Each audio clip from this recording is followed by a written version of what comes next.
Praise the Lord. Thank you, Jesus. Hallelujah. Good morning. Welcome back to JCILM School of the Holy Spirit, the teaching for Canada class. Good morning, Papa. Good morning, Brother Hector. Good morning, Brother Cruz. Good morning, my dear brothers and sisters in Christ. Praise God. Thank you, Jesus. Let's all pray in tongues for a few minutes before we start with today's class.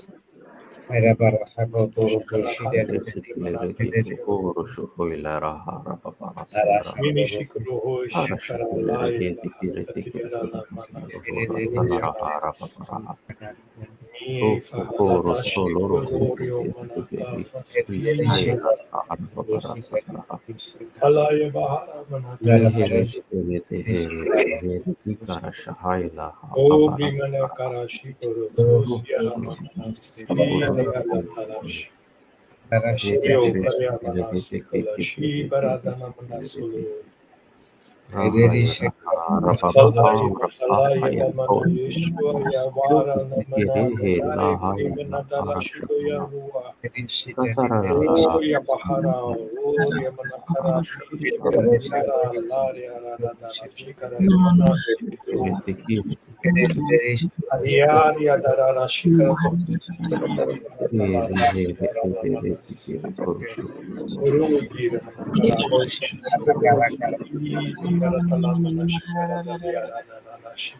Allah baratana shikoro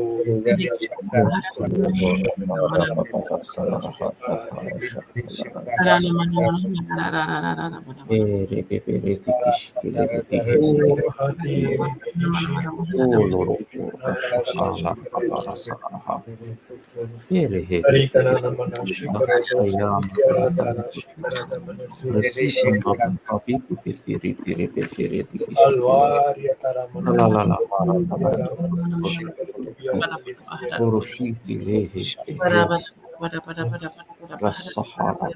Imana Karati Shikoro, Diara Manasti, Diara La Sierra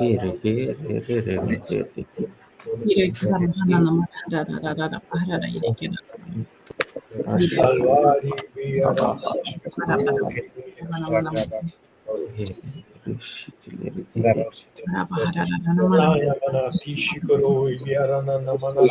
Thank you, Jesus. Hallelujah.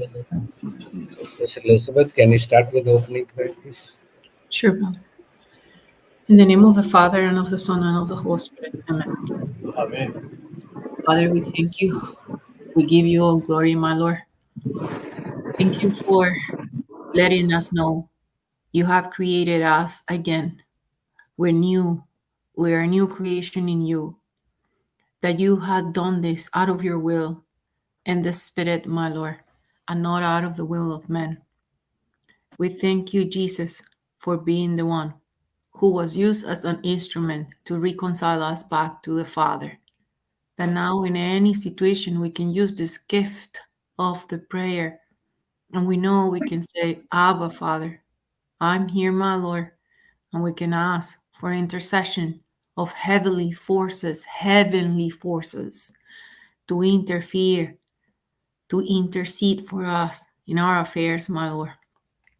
Thank you, Holy Spirit, for without you, we wouldn't be able to understand the things of the Spirit. For without you, we wouldn't have the strength to be now in the way where we are, with the understanding that this time in our life is only temporary. That short sufferings might come, but it's nothing compared with the grace and the happiness, the eternal happiness that we are to have with our Lord Christ Jesus. For a short time you won't see me, were the words of my Lord Christ Jesus, but you will see me again, and I will come, and I will present myself so obvious that everyone will be able to see me. We're waiting for that moment, my Lord. We know we don't belong to this world. We're here only fulfilling the mission you gave us, the ministry of reconciliation. For our Father is slow to anger, but great in mercy. And He's waiting for the most of us to open our eyes, for most of us to understand the major number of us to understand that we have a Father, our Abba Father. He's no longer angry at us, but He is full of mercy, waiting for each one of us to wake up in the Spirit and submit to the Father so that He can welcome us back home. In the meantime, we will keep running, my Lord, this good fight of faith, standing on the rock, believing in the heart your gospel and declaring it with our mouth, then seeing how the supernatural comes and manifests, and using this anointing that you have given to us to come and this gospel on the earth. We thank you, Lord, for a new opportunity to do so. In the mighty name of Jesus, we make this prayer. Amen and amen and amen. Thank you, Father. Amen. Amen. Amen. Amen. Thank Lord, you. Beautiful prayer. thank you, Jesus. Praise God. Praise God. Good morning, Praise Papa. God. Good morning, everybody. Good morning. Good morning, brother. Blessed morning. Glorious morning. Praise God. Glorious morning. So, yesterday we were learning that prayer does not mean convincing God to do our will, but rather doing His will through our will.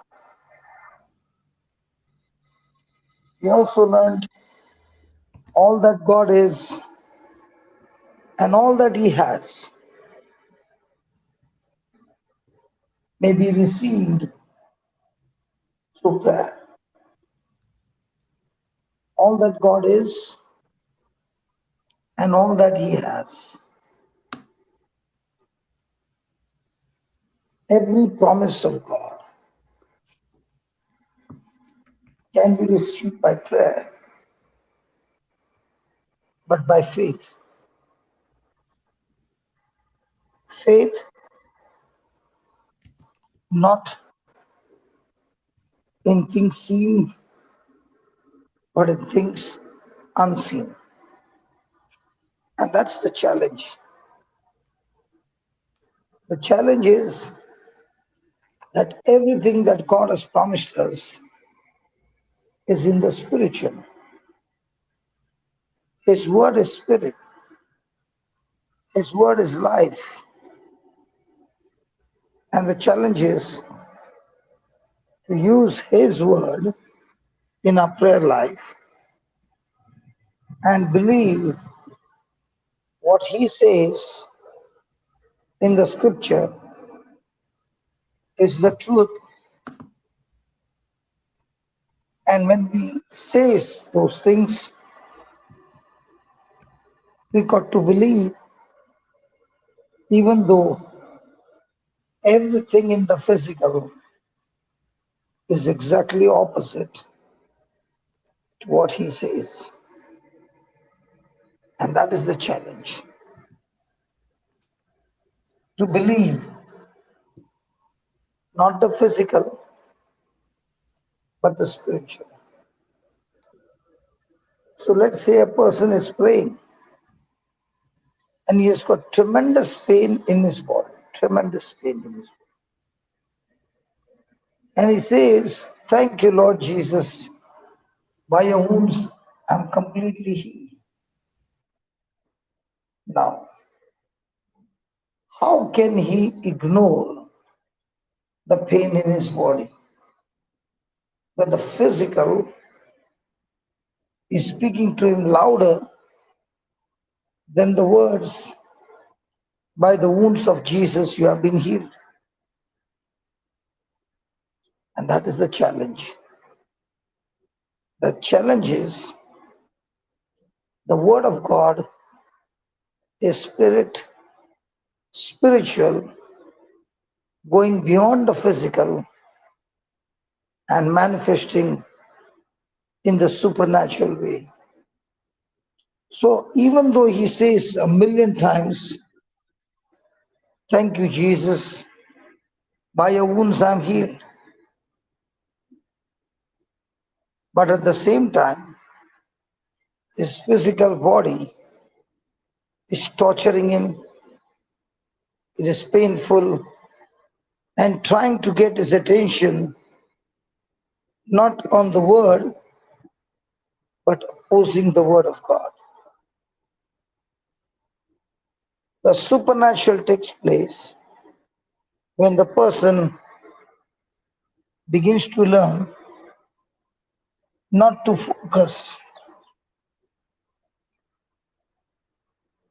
on the physical, but to believe in the spiritual. For example, you got a message that you had gone for shopping and they had given some coupons, and you had to write down your address and put those coupons in the box. And then you got a message from them that you got a car. You just got the message. At once you are excited. At once you're joyful on that message. Why? Because you believed. It is same with the scriptures. And God has given us this beautiful gift called prayer, that we take God's word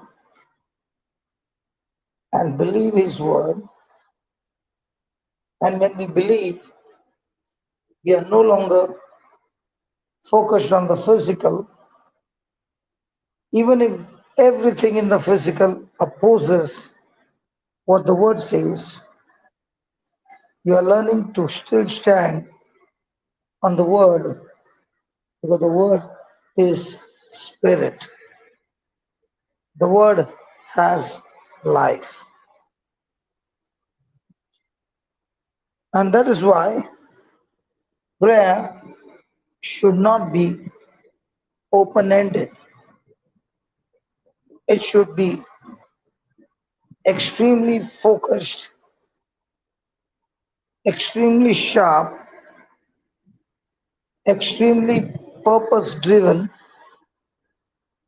and this prayer has to be motivated by the knowledge of God's ways and God's intentions. In other words, I must build up my knowledge base on scriptures, on different testimonies from the Bible, and learn God's ways of doing things, following the principles of the kingdom of God. I have to learn, not just get information, but learn to believe God's ways rather than the world's ways. And one of the classic examples that I learned is mathematics. If I have 10 rupees and I spend 7 rupees on a poor man, I have learned that it is always subtraction. But the mathematics that the Lord taught me is give,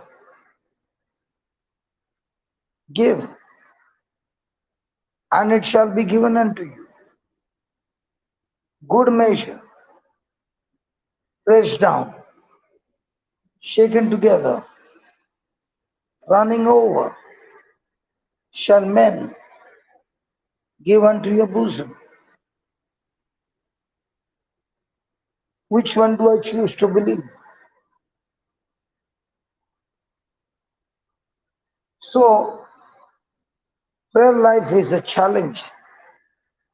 I say my prayer, but my prayer should be motivated by God's purpose. There has to be a purpose. There has to be an assignment. There has to be a direction. And when this becomes absolutely more and more you begin to learn and practice, it becomes a lifestyle. So each one of us have been created by God for purpose, God's purpose. And our assignment is to search and research the scriptures to discover God's calling, God's purpose for our life. The reason that we are here on this planet Earth existing is because of the Lord, His love, His purpose. Thank you, Jesus. The existence is to discover this through relationship. So the purpose of our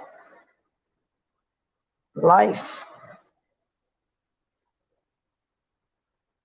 should be that relationship with God,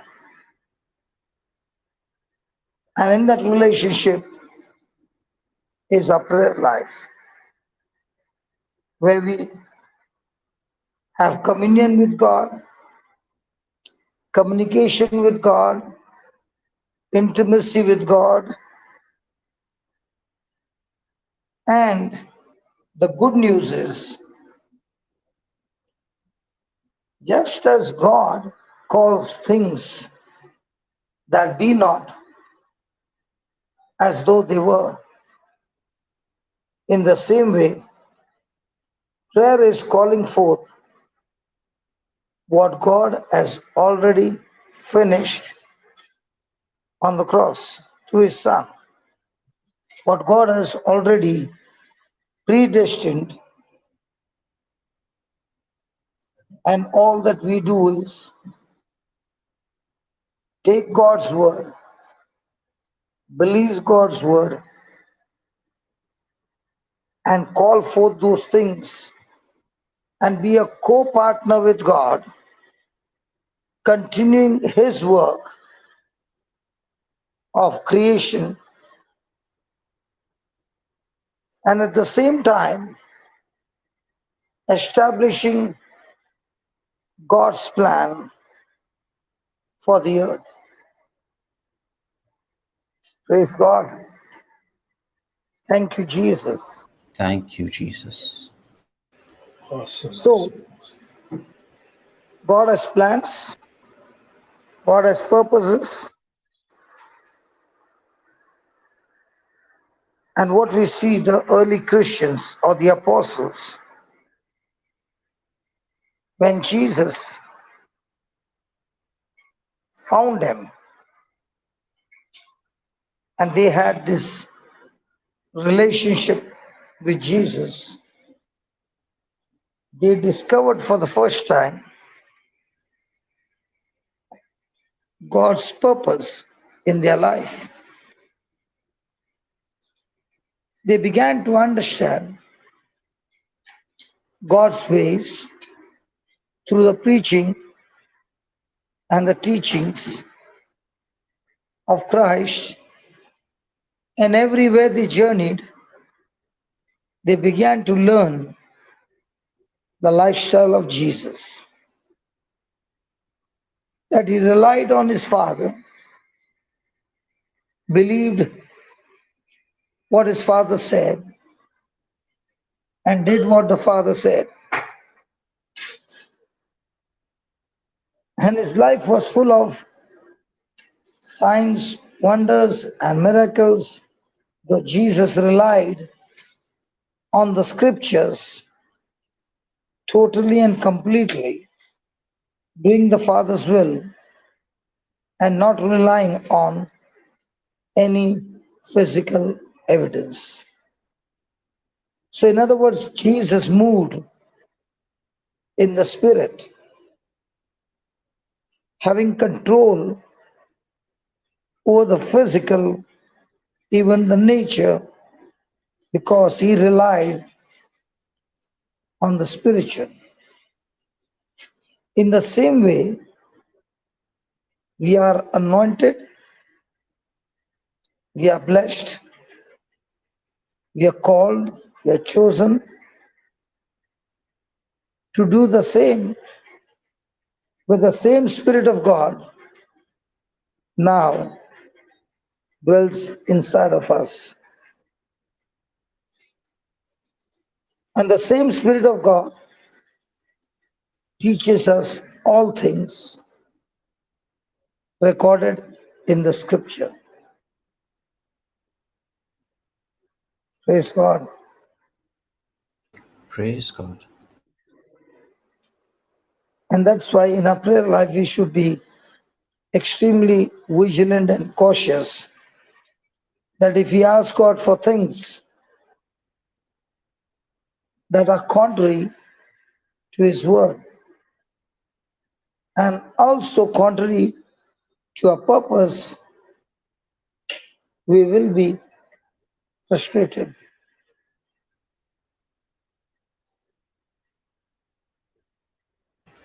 And Amen. that's why it is so important for us to learn the scriptures, which always speaks about spiritual things.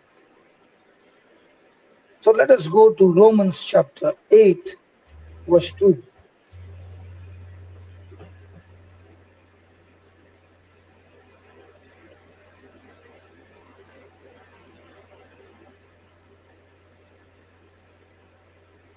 For the law of the Spirit of life in Christ Jesus has made me free from the law of sin and death.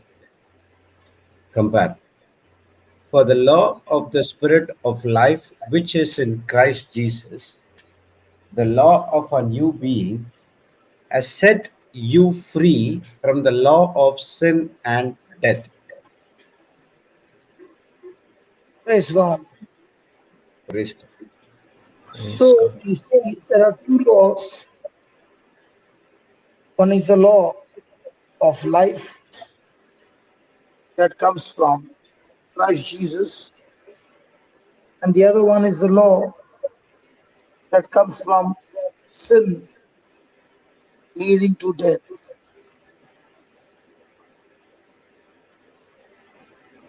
The law of the Spirit of life in Christ Jesus has made me free.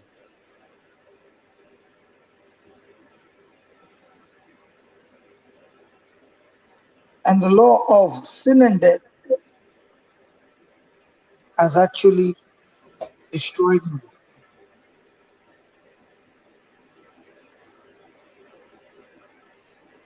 A law is a principle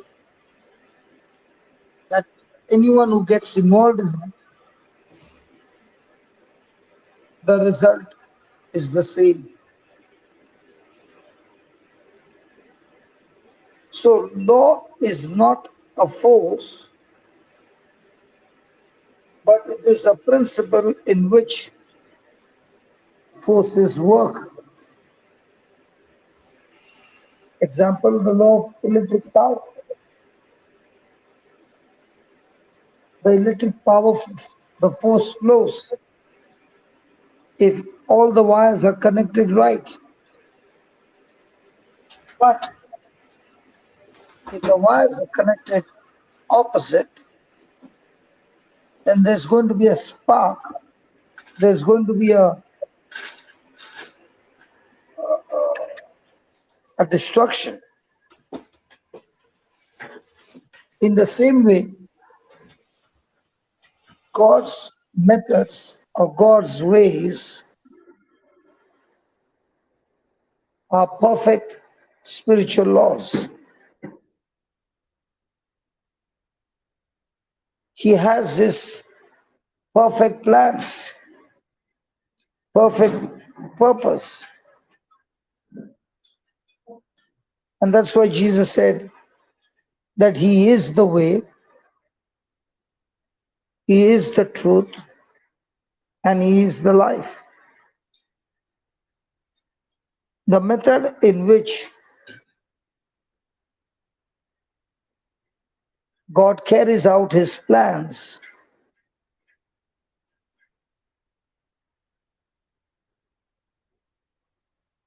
are spiritual.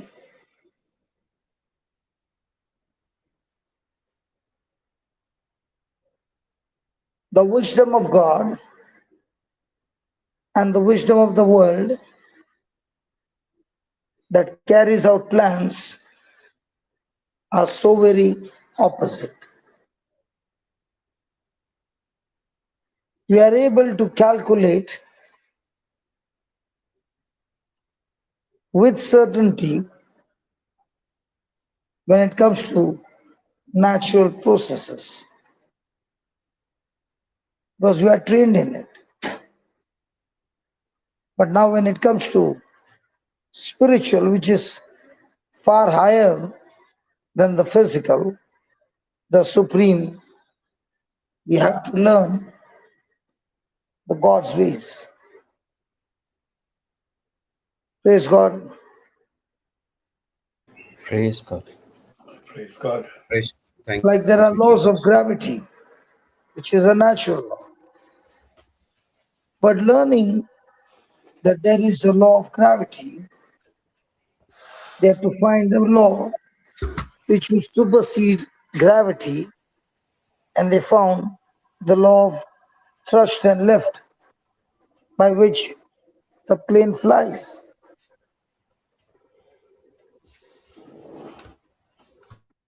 If you see a balloon, it floats in the air because it's light. But what about the birds? They are heavier.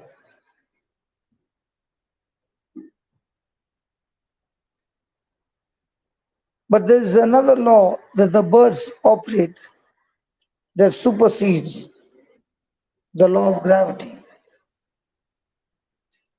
In the same way, the law of life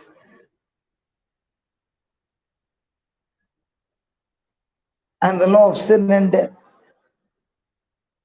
We were born under the law of sin and death. We are born carnally minded. And we have to set ourselves free from being carnally minded to be spiritually minded. And that works through Christ.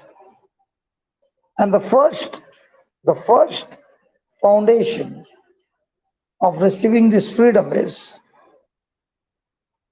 to believe and confess that Jesus Christ is your Lord. Thank you, Jesus. To believe in Jesus Christ, the virgin birth, His death on the cross, His burial, and His resurrection. And in all this, you do not have any physical evidence to believe. The Thank you. only evidence that you have is the written word of God to believe the unseen. And when a person makes that decision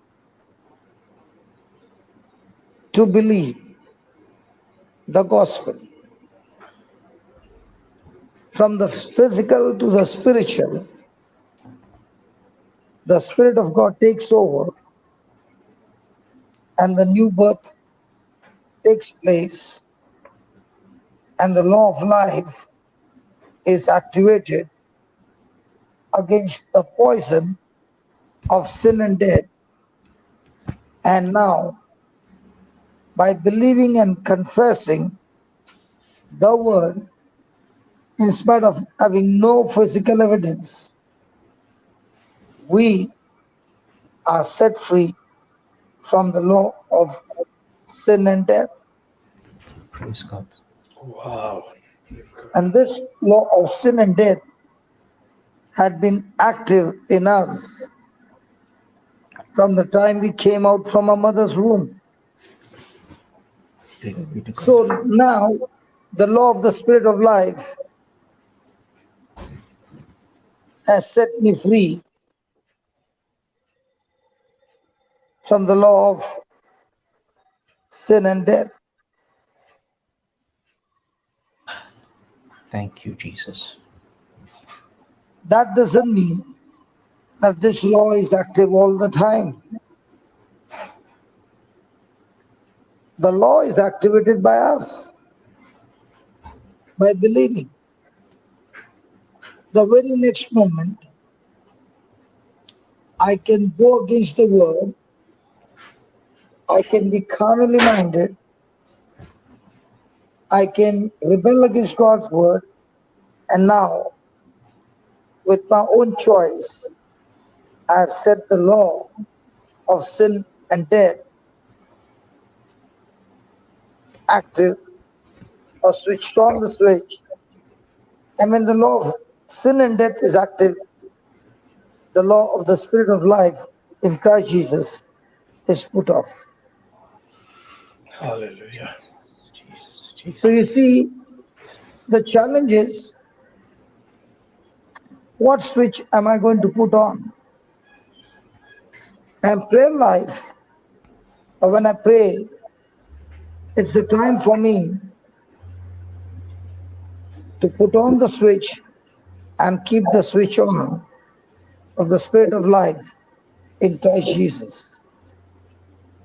Thank you, Jesus. Thank you, Jesus.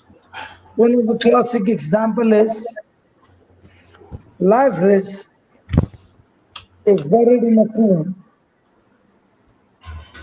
and he's been imprisoned by the law of death. He has died. Yes. And then comes Jesus to the tomb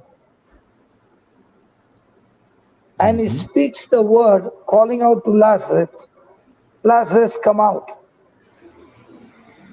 Yes. Jesus believed in his Father and even thanked his Father for hearing him, True. hearing his prayer. And when Jesus spoke the word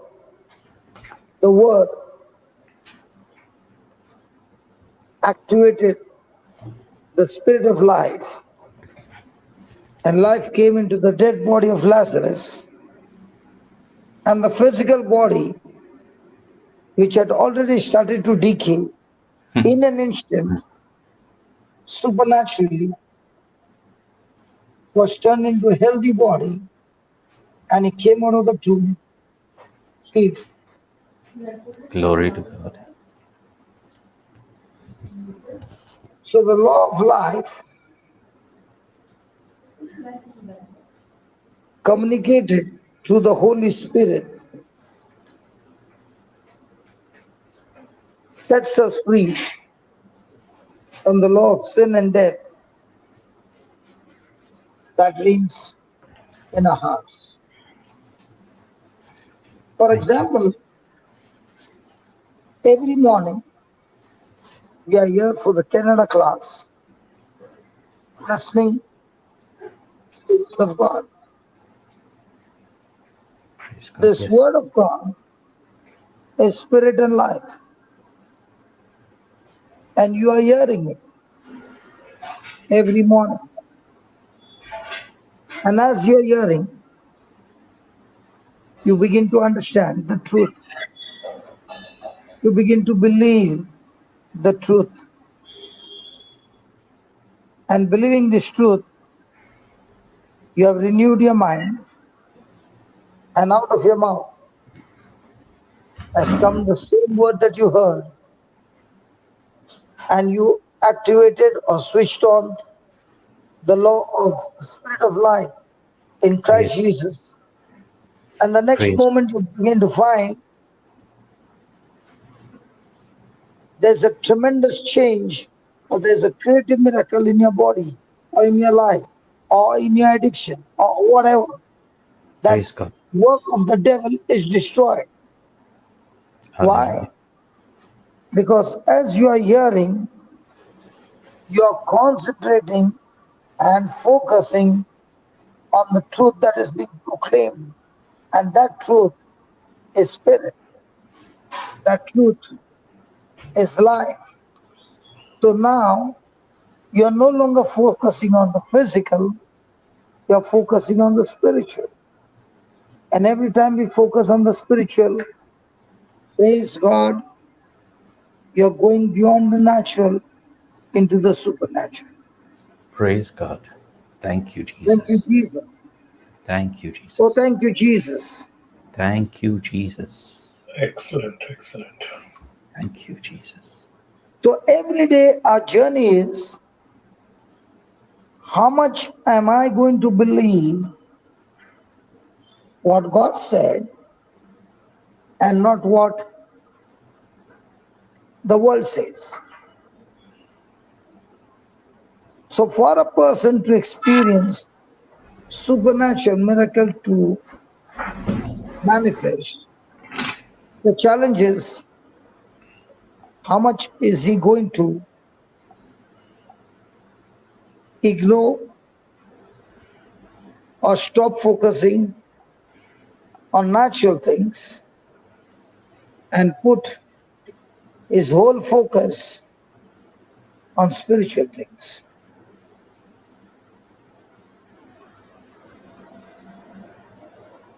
And that's a challenge. Because the law of sin and death is all the time knocking, trying to get connected with people. And that law is being proclaimed by the world through media, through different ways. The knowledge is imparted. And people of all races, all culture, people of different locations receive that information and are affected now, are infected now with sin and its consequences. And this has been happening for generations. So in every person, there's a attraction towards evil.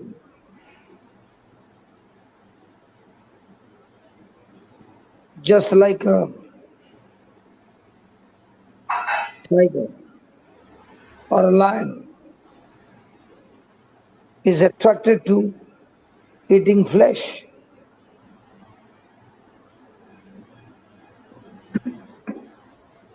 A duck is attracted to water.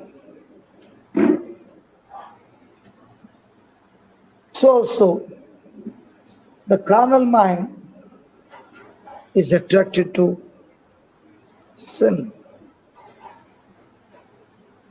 And that's why we are more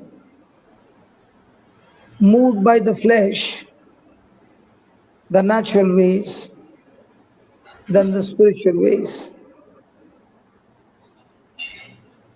Our prayer life is more focused on physical things rather than the spiritual things. So when I'm praying, even though I'm praying using the word of God, but how much do I focus on what the Word of God said, and how much do I focus on what the symptom says, what the circumstances says, what my senses says. So we find the flesh lusted against the spirit, and the spirit against the flesh.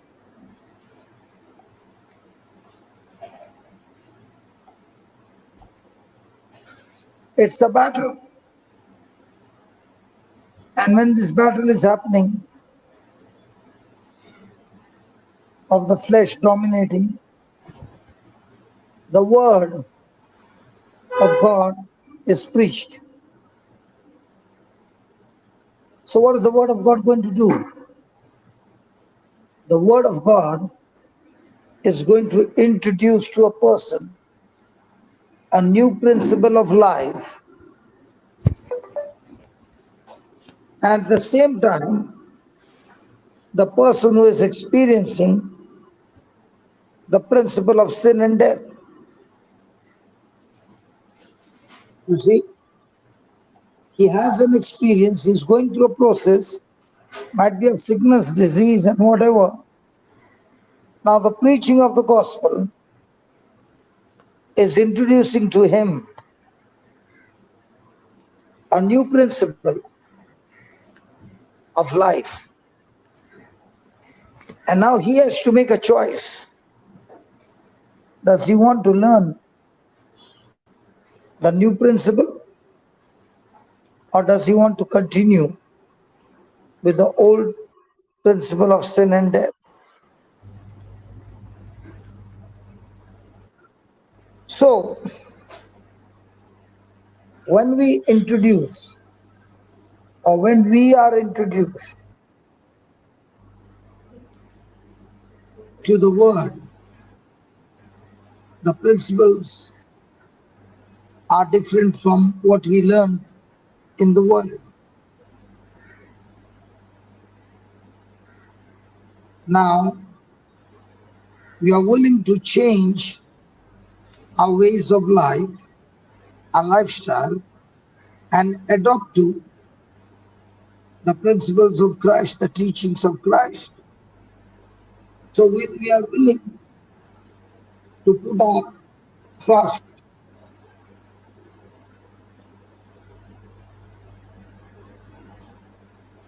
in the teachings of Christ, in other words, we are willing to put a complete life in the hands of Christ.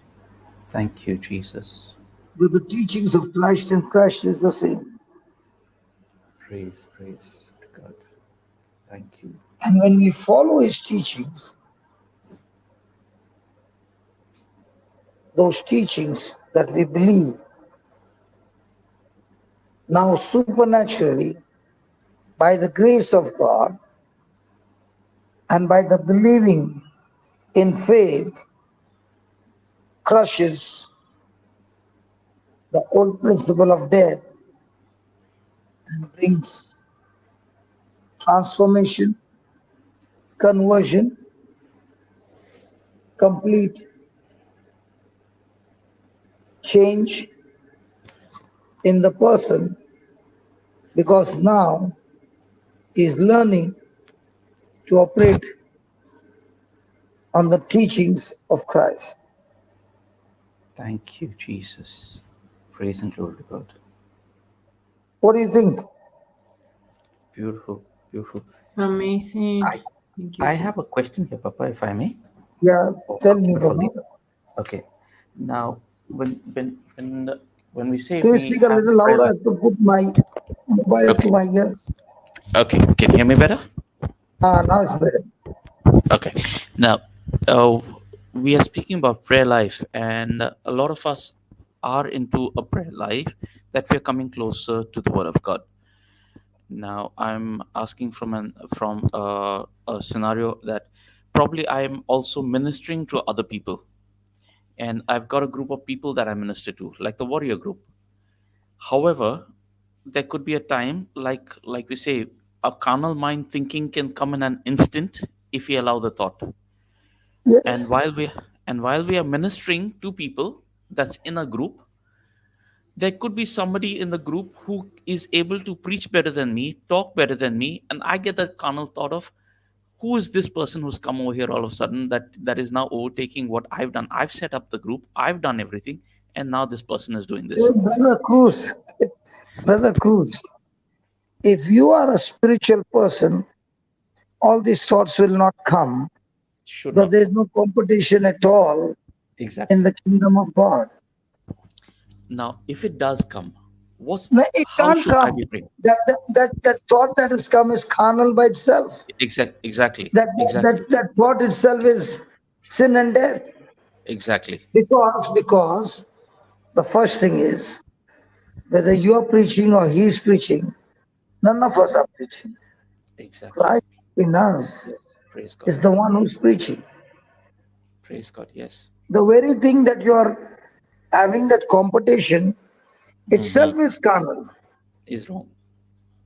Is wrong. In fact, you should be happy that somebody else is coming and assisting you, and now instead of one, two are helping that person to come out of his situation. Praise God. Yes. If you're a spiritual person, spirit led, you Yes. want others to have what you got, So very true. because once again, given it shall be given to you. The more you give others, the more you receive from the Lord. And the more you see others growing and doing amazing work in the kingdom of heaven. One can take 1,000, Brother Cruz, two can take 10,000. Oh yes. But So don't you want yes. 10,000, or you want to Yes. So true. But the praise question, God? if I may extend the question a little bit forward, because I need your help over here, is because of that thought, I tend to say something which creates the offense. However, with the offense, the person may move away. Now, how do I correct this situation? And how does the You person got to get correct offended? yourself. You got to correct yourself that in the kingdom of God, we have no identity. You are dead to yourself. Because you are alive, you get offended. As long as self is alive, self Yes. wants the glory, self wants the name, self wants the fame. But when self is crucified, it does not matter to you. What matters to you is your relationship with Christ. Thank you, Jesus. The more your self dies, the more you find the Spirit of God teaching you, guiding you, and leading you. There can be a person more learned than you. He can be preaching more powerfully than you with a loud voice. And there comes another person with a very soft voice and looks to be not learned, but is full of the Holy Spirit. The moment he enters, the whole atmosphere changes. Why? Because he's carrying the anointing. He is a believer who believes in spirit rather than believing in the things of the carnal mind. If a person is preaching loudly, you will say what powerful the preaching was. And if a person is speaking softly, oh, that was boring. But honestly speaking, the preaching is powerful when you see bondages are broken, curses are broken, people's lives are changed. And that's what is very important. That when we teach people, we are teaching them not to rely on the carnal mind, but on the spirit mind. Praise God. Yes. How can a person believe when he has got so many symptoms on his body?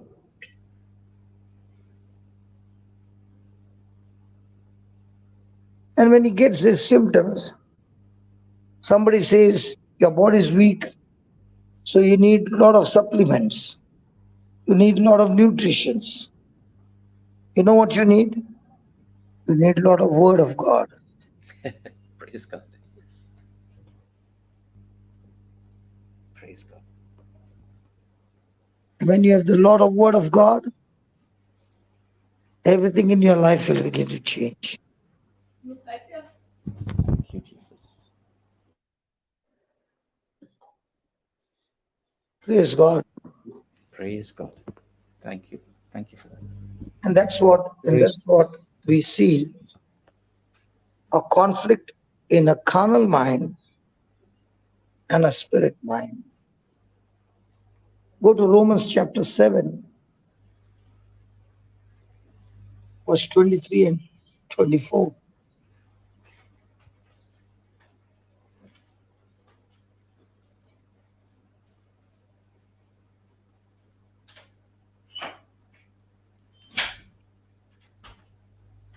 But I see another law in my members, warring against the law of mind and bringing me into captivity to the law of sin which is in my members. O wretched man that I am, who shall deliver me from the body of this death? Compare. I haven't, okay, compare, okay. But I see a different law and a rule of action in the members of my body, in its appetites and desires, waging war against the law of mind and subduing me and making me a prisoner of the law of sin which is within my members. Wretched and miserable man that I am, who will rescue me and set me free from this body of death, this corrupt mortal existence? Praise Don't God. we see this in our everyday life? Yes. I tell you, many people see my legs swollen and they come and tell me, your leg is swollen. Now, when they are telling me that, are they trying to draw my attention to my leg? Yes. Yes. And I, who is believing that because I'm healed by the wounds of Jesus, I've turned my focus from my leg to what the Word of God is saying.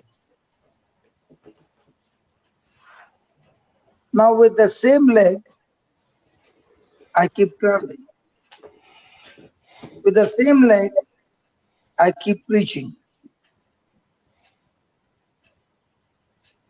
And as for me, I've already settled that my legs are healed. But at the same time, the members in my own body is trying to draw attention to that symptom. And when I'm drawn to that symptom, what's happened? My own mind has brought me into the captivity to the law of sin. With my spirit, I believe I'm healed. But the symptom is going on telling me again and again, no, you are not. So who is my enemy? My own self. Flesh.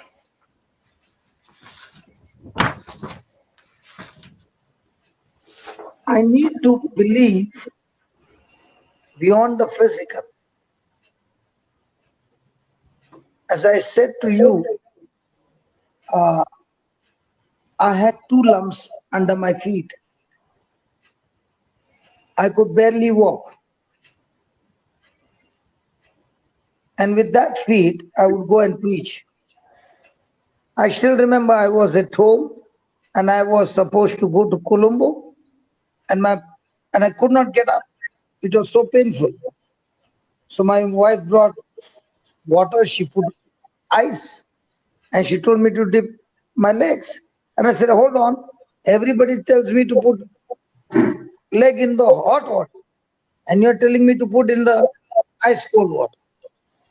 She said, don't talk, just put. She said it politely. And I put it, and I felt better, and I started going. Did the lump disappear? No, it did not. 8 months later on, for the first time, I landed in Australia, and I was in Sister Tanya's house. That evening I came, I preached. Nighttime I slept. Early morning, when I put my leg down on the floor, I felt my legs were different. And I stood up. It was different. I began to look. There were no lumps. It was gone. Praise God. So, did the healing take place on that day? No. The healing took place the day I believed that I'm already healed. But there was another law in my own body, warring against the law of what I'm believing. So in my own body, there are two laws fighting each other to believe. One is bringing me into captivity, and one is bringing me into freedom.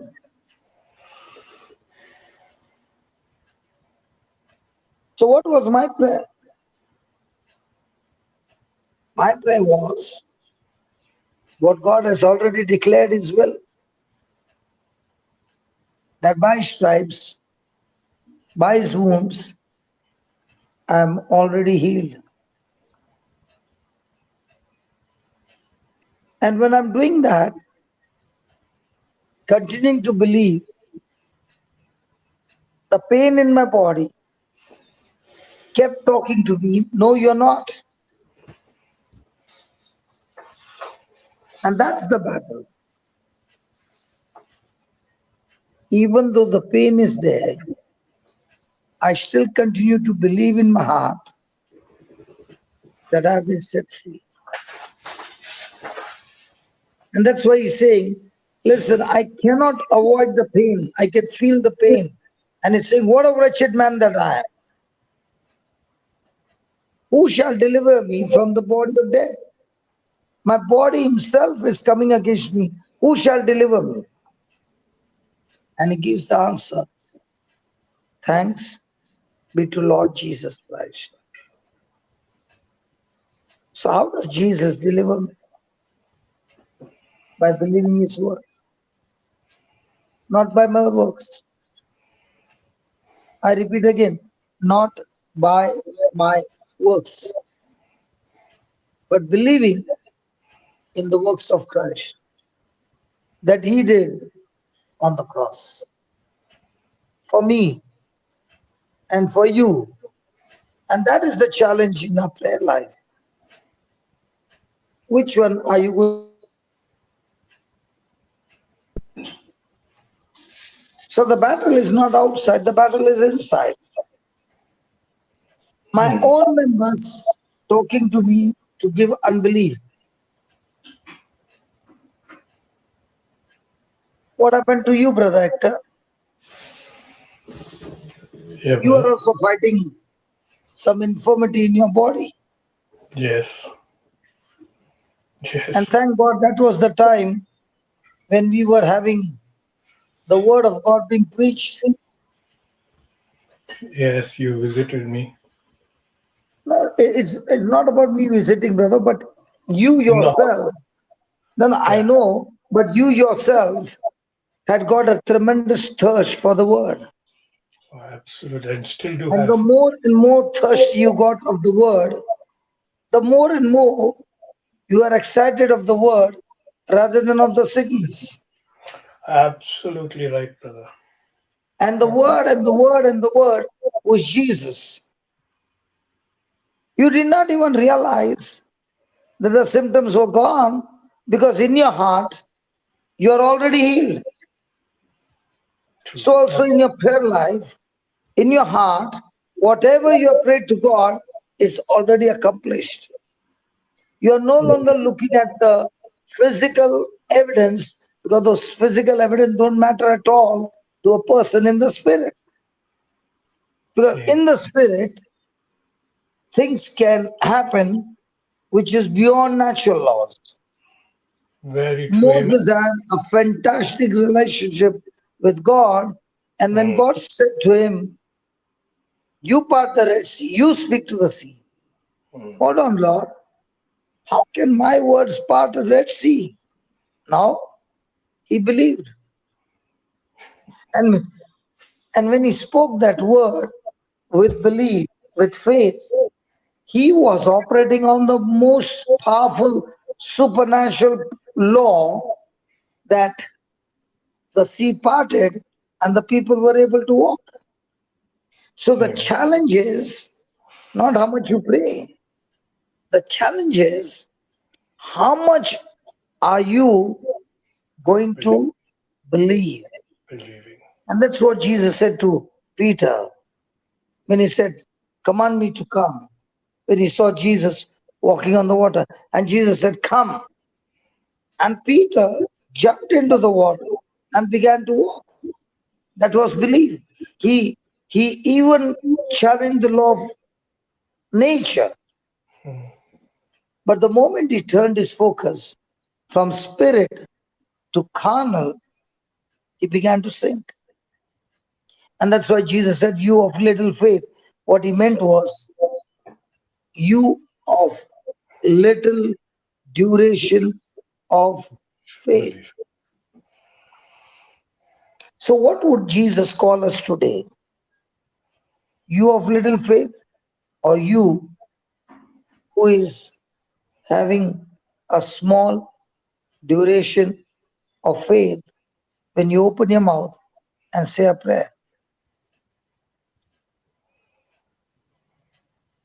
Praise God. And that's the challenge. And because of which, we need to keep on hearing the teachings again and again and again and again. Why am I insisting on hearing the teachings again and again? Because the teachings is what gives you the principles, the secrets of the teachings of Christ. You don't see Jesus healing people without preaching and teaching. The preaching and teaching is for a person to change from carnal to spirit.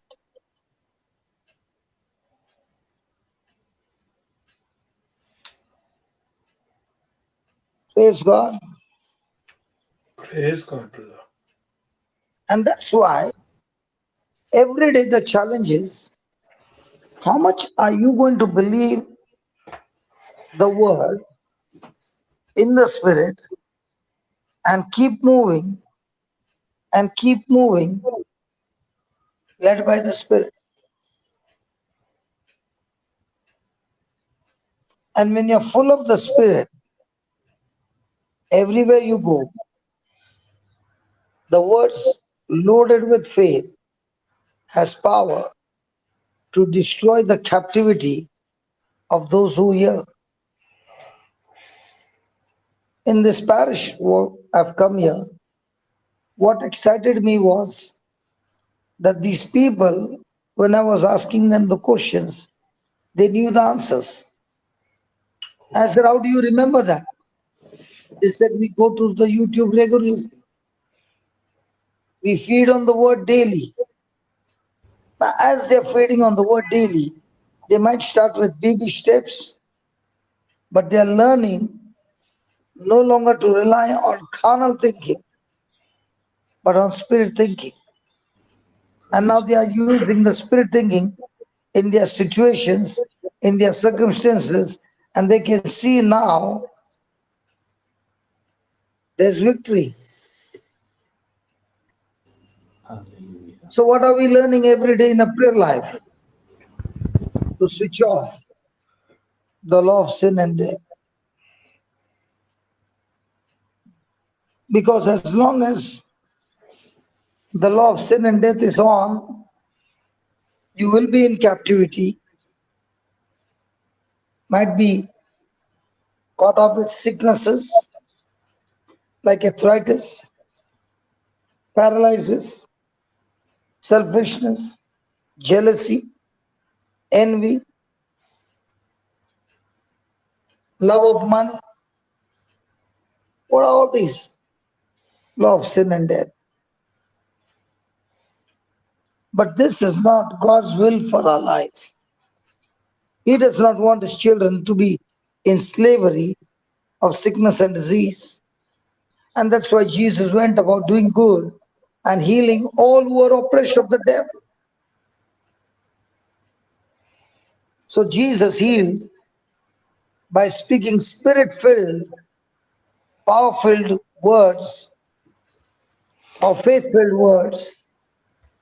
And people who received those words and agreed with those words were set free. Listen, my friend, we were born to be free. Yes, God. Amen. However, we have the freedom to choose.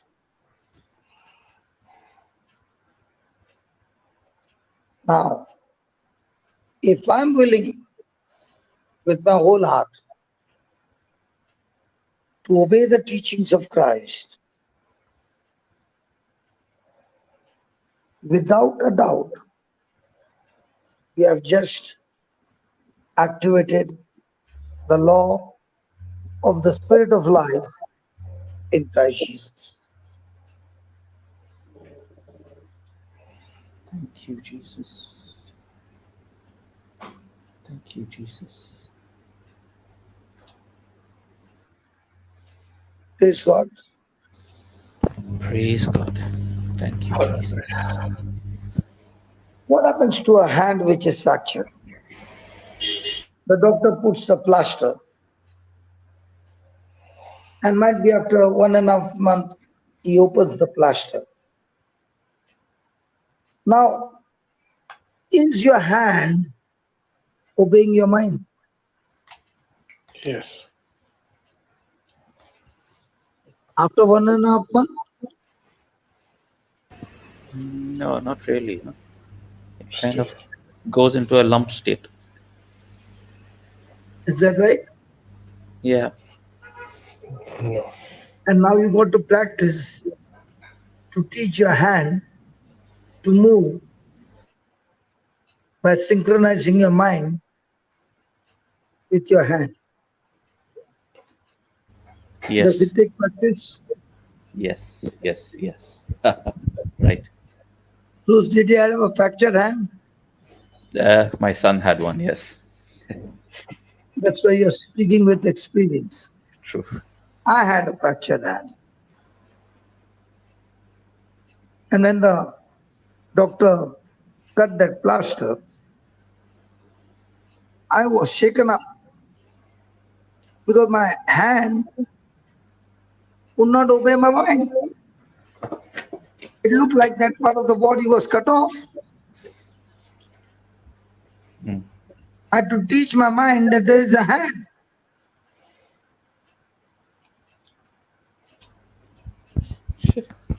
True. In the same way, I have to teach my mind, which is carnal, which is totally operating on sense knowledge. I have to teach my mind now to obey the spirit mind. and to submit to the spirit mind. Praise God. Praise God. Thank you, Jesus. You take a parrot and put that parrot in a prison, in a cage. And whatever you give, it will have to eat.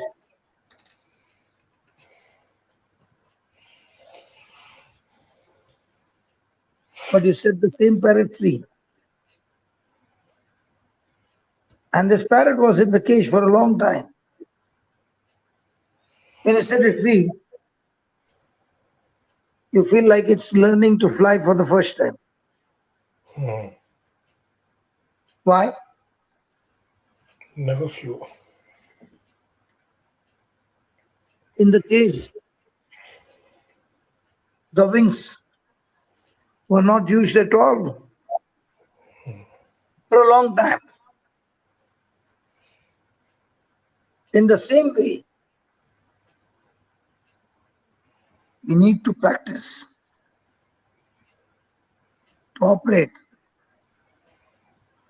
the law of the spirit of life. And the more and more you operate, we become more and more free. We find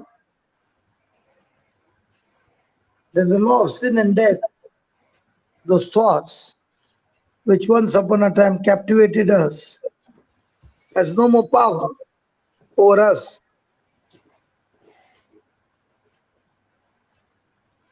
Our desires have changed. Our lifestyle has changed.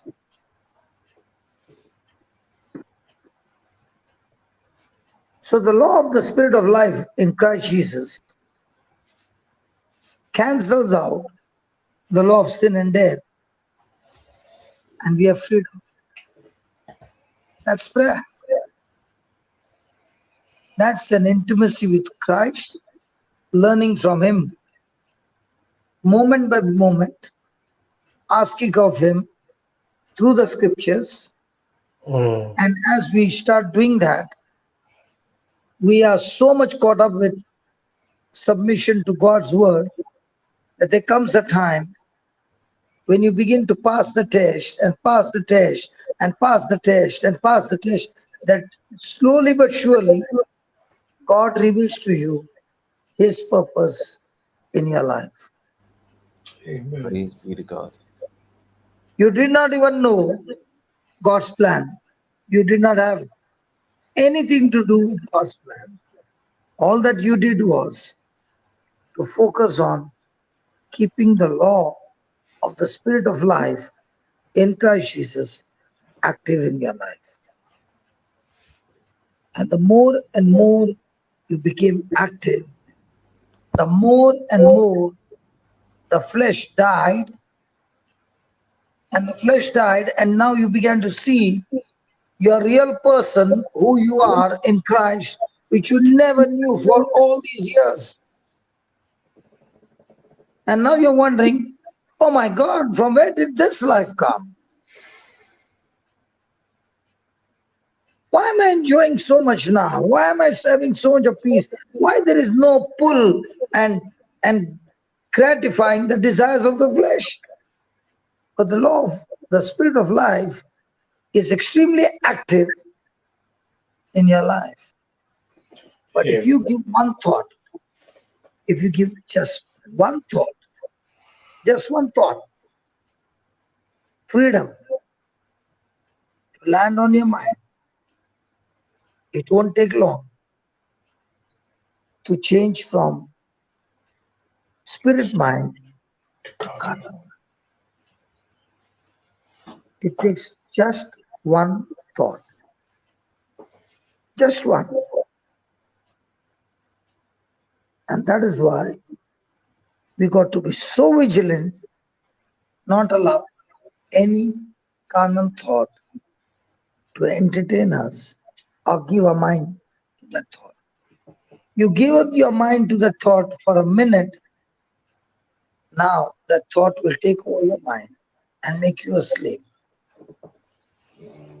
It is so highly infectious, contagious. Praise God. Praise God. Absolutely. Thank you, Jesus. Yes, Thank Lord. you, Jesus. Yes, indeed. Thank What you, do you Jesus. say? Yes, my goodness.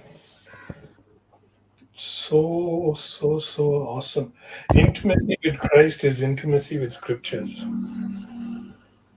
And Yes, intimacy with scriptures is intimacy with Christ. And that's when yes, prayer becomes yes, Beautiful. yes. If meaningful. somebody says, I love Christ, but has got no love for scriptures, he's a liar. Hmm. Saint Jerome.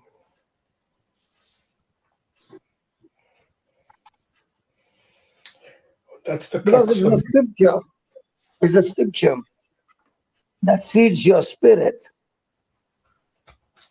and you begin to believe in the gospel.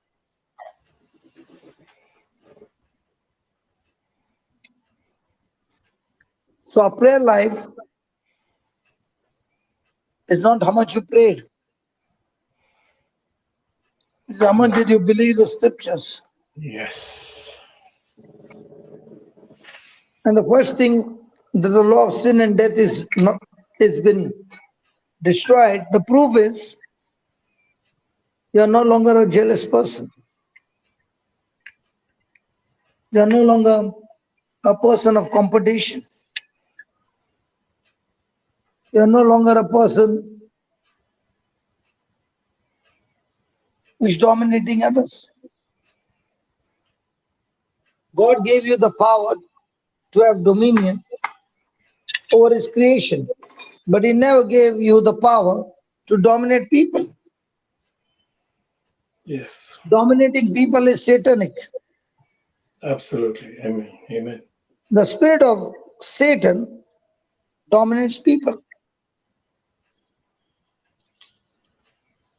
Jesus never ever dominated his disciples. He gave them the choice. You can stay, you can go, be free. But you love them. But it was that love and the truth that he carried with him that they were saying, we are willing to die for you. And the more and more the person becomes spirit mind, he has no fear of death.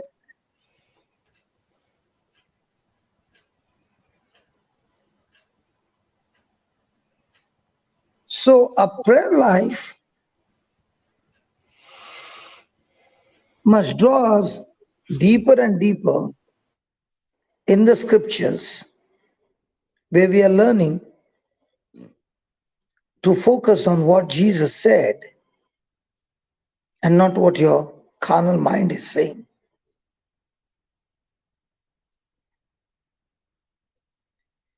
Learning to believe, which will take you from the natural to the supernatural. Not Amen. putting your effort to get something, but believing in Christ, who is going to do everything for you supernaturally. Hmm. Praise God. Praise God. Thank you, So Jesus. you're not stressed out, you're not frustrated, you're not bitter, you're not angry, you're full of love.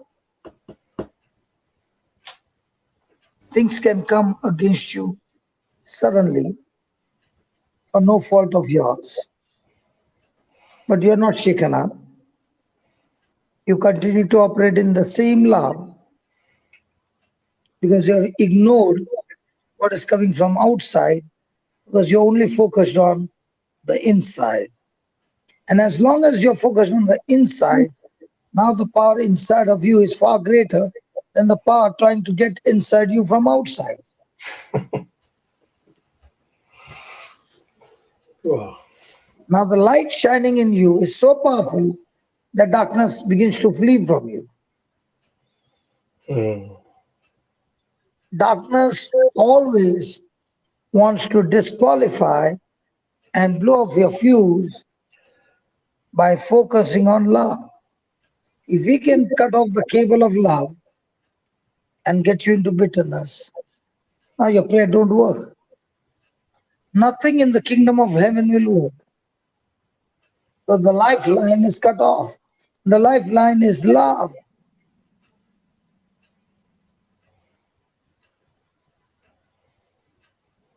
And that is the challenge. I love that. I love that. Light can only be cut off if there's darkness, if darkness wants to come. You know, brothers, it's a beautiful thought, because when we walk into a dark room with a torchlight, it lights up because we have a torchlight. But if we are in a lighted place, darkness cannot just enter with and turn off the light, isn't it? Unless darkness turns off the switch. That means disconnects us from God. Yeah. And he can only disconnect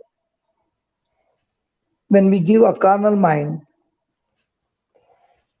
a chance to give us thoughts. Yes. Yes. And he It doesn't. all starts with one thought. Yeah. Just one. Just one. And if Yes. you did not attack the thought, he comes with the next one.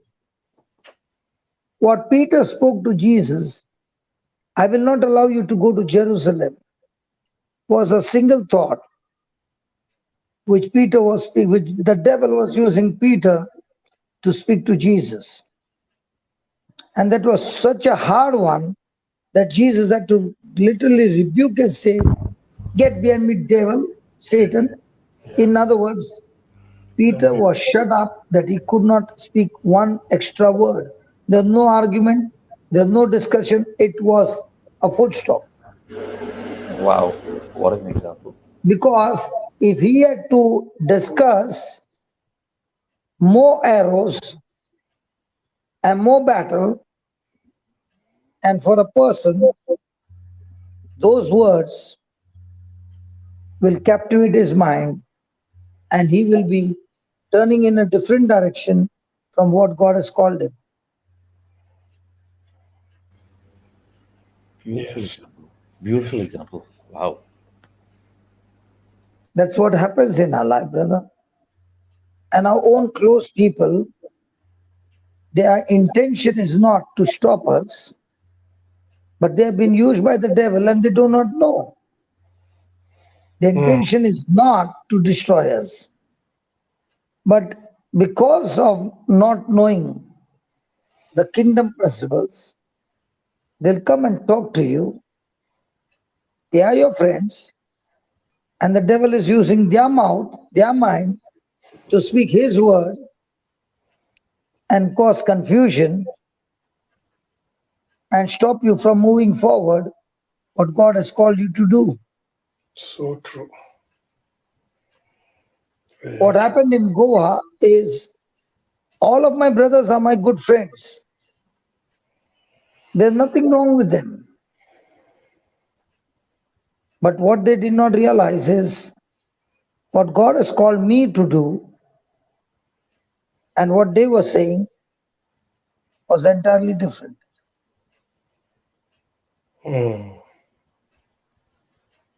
So now there was division. Instead of division going into a bigger battle, I had to stop that and say, I resign, you continue.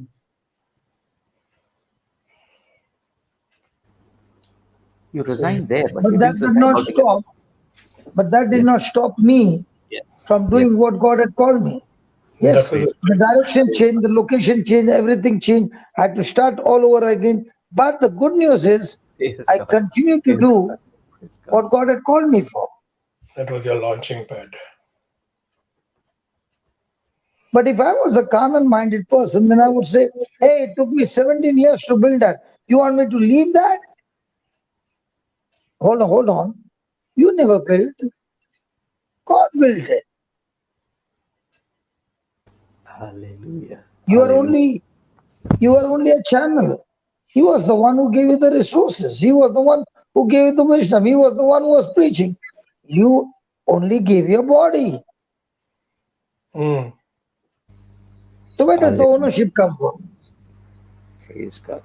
Ah, now I understand, Lord. Thank you, Lord. Mm. During Mm. those days, I know so many people said so many things.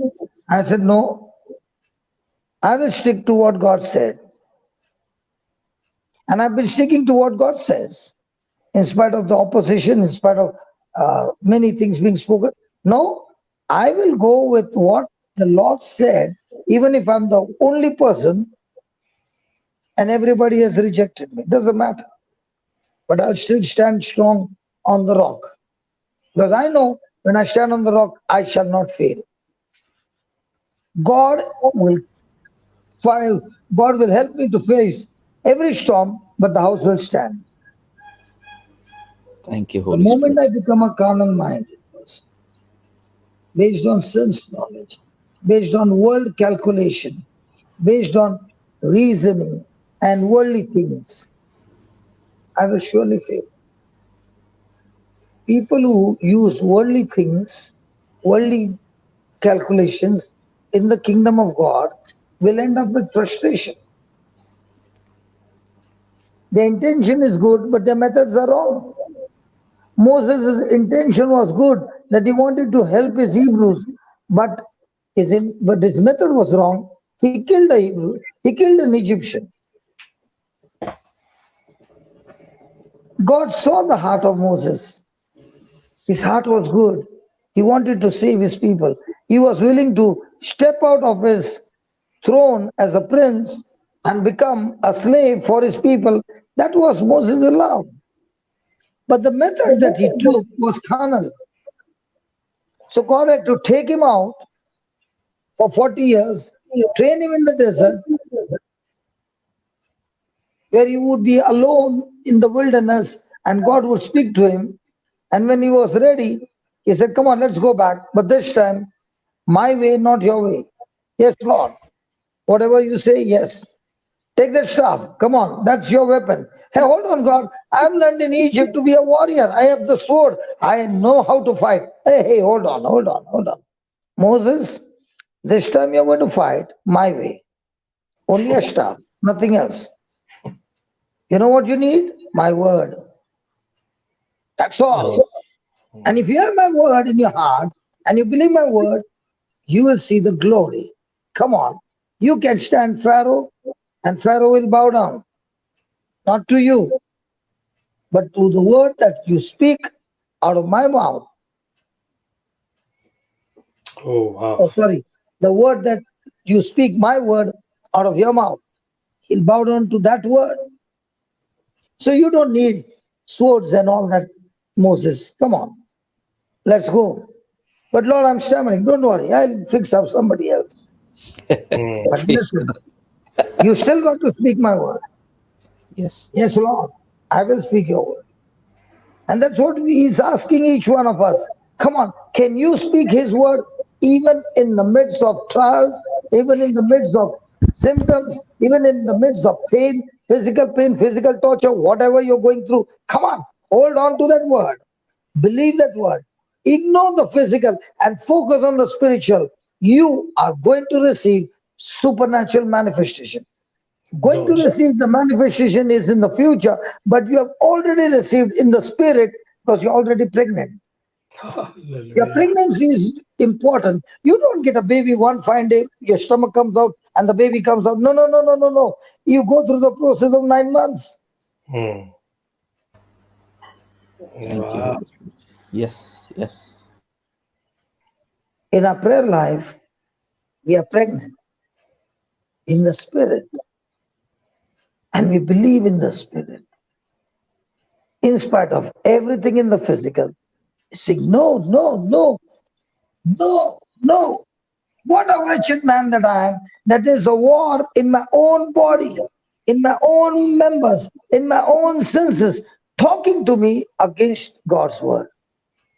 I don't have an enemy outside, I have an enemy inside. Yes. I don't have any person outside as my enemy. I've got inside an enemy who is talking to me. Hmm. And I have to deal with him, not with the people. He Amen. is my greatest enemy. And if I'm able to kill him first, everything else is settled down. Amen. Amen. And that's what Paul says. I've crucified myself. That's why I don't allow self to rule over me. But Christ in me, He's the one who rules over my body. He is the one who teaches me. And I begin to learn to live by the faith of the Son of God. Not faith in the Son of God, but the faith of the Son of God who died for me, who loves me and loves me continuously and cares for me. Wow. Hallelujah. Praise you, Lord. Wow. Believe me, I'm enjoying, and especially I enjoy when I come to the tribal areas. These people are so good, so very good. So there's a new And Goa. this lady who I said 9 months pregnant. Yesterday also she took the mic. Once she takes the mic, she doesn't give me the mic. Can you believe? Even when I'm standing at the side, she goes on and on and on. She doesn't even look at me that time. She goes on and she says, "I've got Praise, something more to tell you." It's a river flowing. It's a Wow. river. Wow. You mean to say she knows more scriptures? No. But what she knows, she has an intimacy with God. Hmm. She has a relationship with God. Spiritual contact. And that's more important. And So all the people are glued. And all the people are glued to her. Hmm. You know why? Because if a lady of their caliber can talk like that, they are wondering, what are we doing? I tell you, she is preaching better than me. People are glued to her. thank you, Holy Spirit. Holy Spirit. Thank you, Holy Spirit. So you see what exciting new NCHs are coming up everywhere. More effective NCH. Not Yeah, yeah. not restricted to one place. It's on all, not only different countries, different continents now. Yeah. Okay, my time is up. It's 7. Sorry. They have come here. I had my eyes closed. I opened my eyes. They are all here.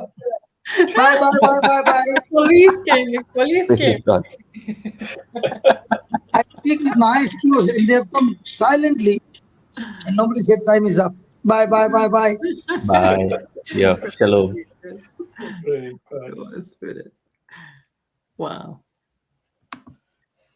Thank you, Holy Spirit. Hello, Dr. Liz. Nice to Hello, see brother. you. Nice to hear your voice and your laughter. Thank you, Holy Spirit. Praise God. Nice to hear your voice again, brother. Praise. It's been a long time. Yeah. I know you were just cultivating that relationship with the Lord, that intimacy with God that just Papa was talking about. And then you come recharge and with testimonies and new techniques to strangle the devil. So we want Yeah, that. but yesterday and today was just so engrossing. It's really could feel the arms of Jesus right around me and says, "I'm not going to leave you. Sit Wow. here, Praise God. sit here," and it's so anointing, so anointing. And as he's talking, I'm just imagining, is this what my next assignment is all about? You know, to Yes. feed those who really are missing these kind of wonderful fodder, food, manna, you know, There are so many who need to know this, and they can't be available for these things. And this is where we come into the picture, right? Yes. Not to just listen, write these notes, and keep it in my book on a shelf. But I can, and that dream is there, that I'm there sharing these things to others, and they are also in turn saying, "Wow, we didn't know that. We didn't know this all along." Yes, someone has told me, and I'm telling you. And this is the word of God, that we preach, not the word of man, but the word of God. It's such an excellent talk today. Beautiful. Amazing. And as you're saying that, I was exactly experiencing something similar, that in my heart was like, wow, if such and such person will be listening to this word right now. But Mm, the good news is that we no longer are writing these words in a note um, book, mm, because we have been exposed to the word. Now our faith has grown, and these words are just getting now engraved in our hearts, so that when we come out of here, we just know that the word is going to be with us, and the Lord going with us, doing good, because this word is no longer only in a book, it's no longer only in our eyes when we're reading that book, but it's in our mm. heart. And as Papa was saying, it just sharpens us even more and more. And we keep deactivating every time then the law of the spirit of death and sin. Absolutely. And that's why Yes. you have that desire in your heart, right? Like, and that vision that you have in there, that, oh, to how many can I bring this word? And I have exactly the same desire today. I was like, I want to come back and study this teaching again. I want to, even though the examples that were given to us today were the same examples, they had a different focus today. We know it was the Holy Spirit talking to us. We know the examples of the 10 rupees. We know the examples of the pregnancy. We know the examples of the apostle. We know the example of Peter walking over the water. But Mm. today it was all focused on, like, if you have intimacy with the Lord, then your entire life will be praying, because what we're doing here right now is engraving those words, the word of God, in our heart, so that everything that we do now to glorify the Lord. And everything we dream is no longer it's no longer for us. It's not our desires, as Papa said. Our desires are not ours anymore. They're the desires of the Holy Spirit. Yes, amen. Not only desires, that's his design as well.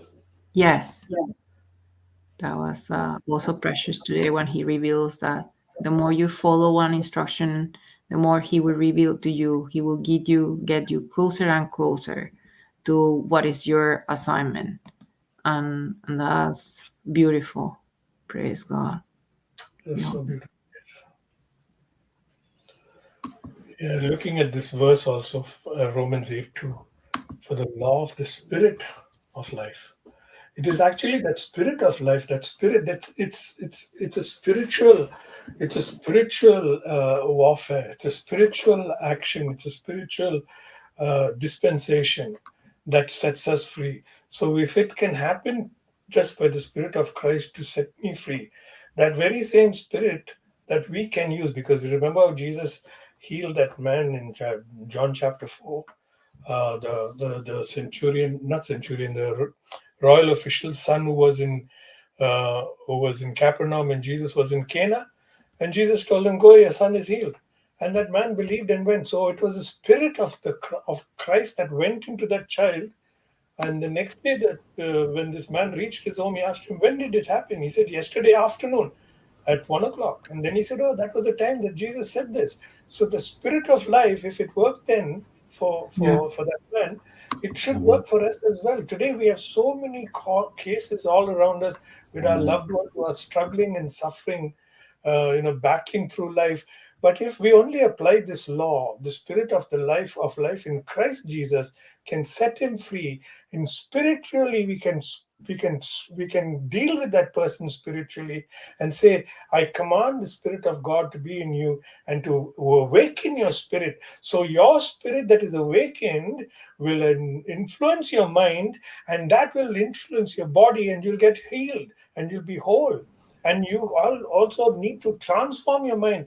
And I'm praying with you in spirit. He may be far, far away from me. She may be far, far away from me. But there's an effect because it's a Yes. law. Yes.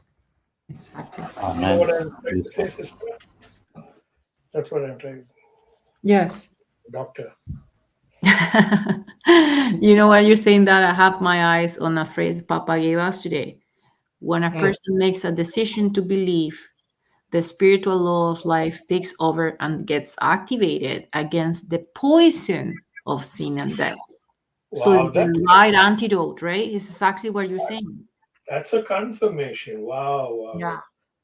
Can you build that phrase? Okay, I must Yeah. I'd When a love to get that person phrase. makes a decision to believe, when a person makes a decision to believe, the spiritual law of life takes over. The spiritual law of life takes over. I'll do one thing. Just 1 minute. Just one Yeah. minute, please. Can you copy it from the chat? No. You say it, and I'll just record this so that I will later know. You can talk to. You can say it now. When a 1 minute. person makes a decision to believe, the spiritual law of life takes over and gets activated against the poison of sin and death. I started that a little late. Can you repeat that, Yes. sister? I'm Doctor? fresh. Yes. Yes. 1 minute. When a Because by the time I write it down, it's going to take time. yeah. Yeah, go ahead. When a person makes a decision to believe, the spiritual law of life takes over and gets activated against the poison of sin and death. Oh, praise God. Wow. While doing this, you know what happened? As it was recording, I'm getting a text, the speech to text on this. So it makes it easier for me now. Oh, Thank you. wow. And as It's a you great. do that, you know how many chances you gave to people to write it down? It's not out of chance, right? Because it was your desire to right now take the notes that you have there and give it to someone else. So we had What just a made it breakthrough it available, is. right? Yes. Yeah. Yeah, it's covered the memo. Thank Jesus. you. Thank you, Holy Spirit. Thank you. Lovely. That is lovely. Great. Brother Cruz, nice to hear your voice after a long time. Your microphonic voice.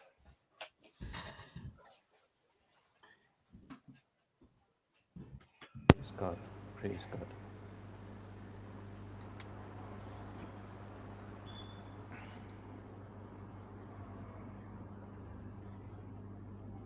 Whenever we come to these classes, it's interesting how we may have heard of this, but never thought of it in the way that we are hearing it today. Every day is a new day. Even this example of the light and darkness, I guess to some extent we were subconsciously aware of it, but the way it gets explained actually helps us to open our eyes and say, okay, yeah,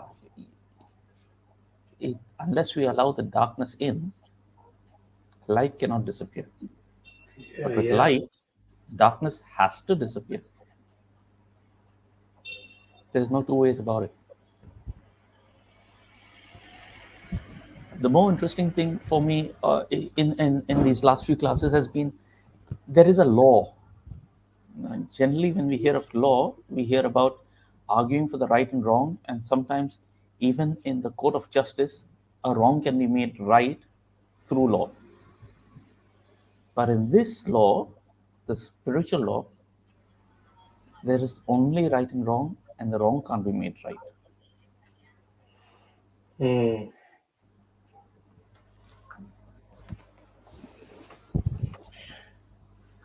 Yes, and as brother was also telling us, it is everything is to do with us. We unnecessarily give too much of credit and credence to unnecessarily. to Satan, and he loves it. He loves it because we keep recognizing him in so many ways. Actually, he has nothing to do with all this. Exactly. It has nothing to do. As you're talking about the light and darkness, if you're in a room you're entering a room that is dark, you'll naturally take a light with you. And as you Yes. step into that room becomes bright. Exactly. Yeah? Yes. But Yes. darkness, when you're in a room with light, the darkness cannot enter and turn off the light. Can the darkness enter and turn off the light? It can never. No. Right? So what happens then? How does that room become dark? Only by When, allowing the the, dark. when Satan turns off the switch. Correct? Exactly. So it's not a positive going forward, it's a No, negative no, going no, behind. no, Yeah. no, no. That is It's not just true. off. It's What I off. said is not true. Satan does not turn off the light. Sorry, yeah, it is us who allows him. Satan talks to us and says, it's better to be in a dark room. You go and turn off the light. And we get inspired by Satan's word and we turn off. We do the action. Satan only talks to us, but we do the action. So true. Isn't it? And when you use the word we unnecessarily allow, it's basically when we become complacent or when we just kind of relax thinking, chalo, Yeah. it's okay for today. He's sitting That on is the the fence and unnecessary. laughing. He's sitting on the fence and laughing because we are saying, why did you do that? Oh, Satan made me do it. He's laughing on the fence. I like that. You keep saying that I made you do it. You don't know that you did it? I want you to be ignorant of that fact. Yeah. You're going a Just little bit faint with the volume, brother Hector. Sorry. what, brother? Your volume is going a little bit lower. Sorry. Is Just it? Because I found your volume. Oh, no. okay. I was Now just can you looking hear me? a little How, bit better. how's it? It's a little bit better, but it's still low on the. Because I can hear him. I can hear you good, brother. Yeah. mine That is means full. there's something wrong with my mic system here. Praise. Yeah. Your volume is something wrong. Okay. Okay. Anyway, so I was also looking back at the notes, and just to add to that example, which Papa shared, was a person who is with severe pain in the body, but continuously says, "Thank you, Lord, for the wounds. By the wounds of Jesus, I am healed." He may be claiming it 1,000 times, mm, but as he's doing that, is kind of renewing his mind. So he's kind of letting those words seep in, and the more he starts believing in it, the more the supernatural takes place. But it's the way of the professing also, because the immediate example that he gave after that is a person who wins a raffle ticket. What excitement there is! I won the raffle ticket, and then there's so much of joy internal. So when we are thanking God, is that kind of joy on the inside, or are we thanking God with a sort of a saddened heart, thinking about the pain and then saying thank you to God? That focus. This mm. this this, this is helping to draw in that fact of how much of the light are we allowing to shine inside of us. Amen. See, as you were saying, it's all in the mind. So what is feeding the mind? Is your flesh feeding your mind, or is the spirit feeding your mind? Yeah. Now, if we look at it, when you ask that question, if I look at it and I see how the martyrs in the early centuries, in the first and second centuries, how they went to their death. They went to their death singing and praising God in psalms. They were not focused on the instrument of death that they were going to be put on. They were focused on the crown of glory beyond the cross. They were focused in, and just like Saint Stephen when he was stoned to death. What did he see? He said, "I see heavens open." Do you think he felt every rock that fell on him? It fell on him. There's no doubt about it. It fell on him. But what superseded that was the glory that he saw when the heavens opened. Yeah.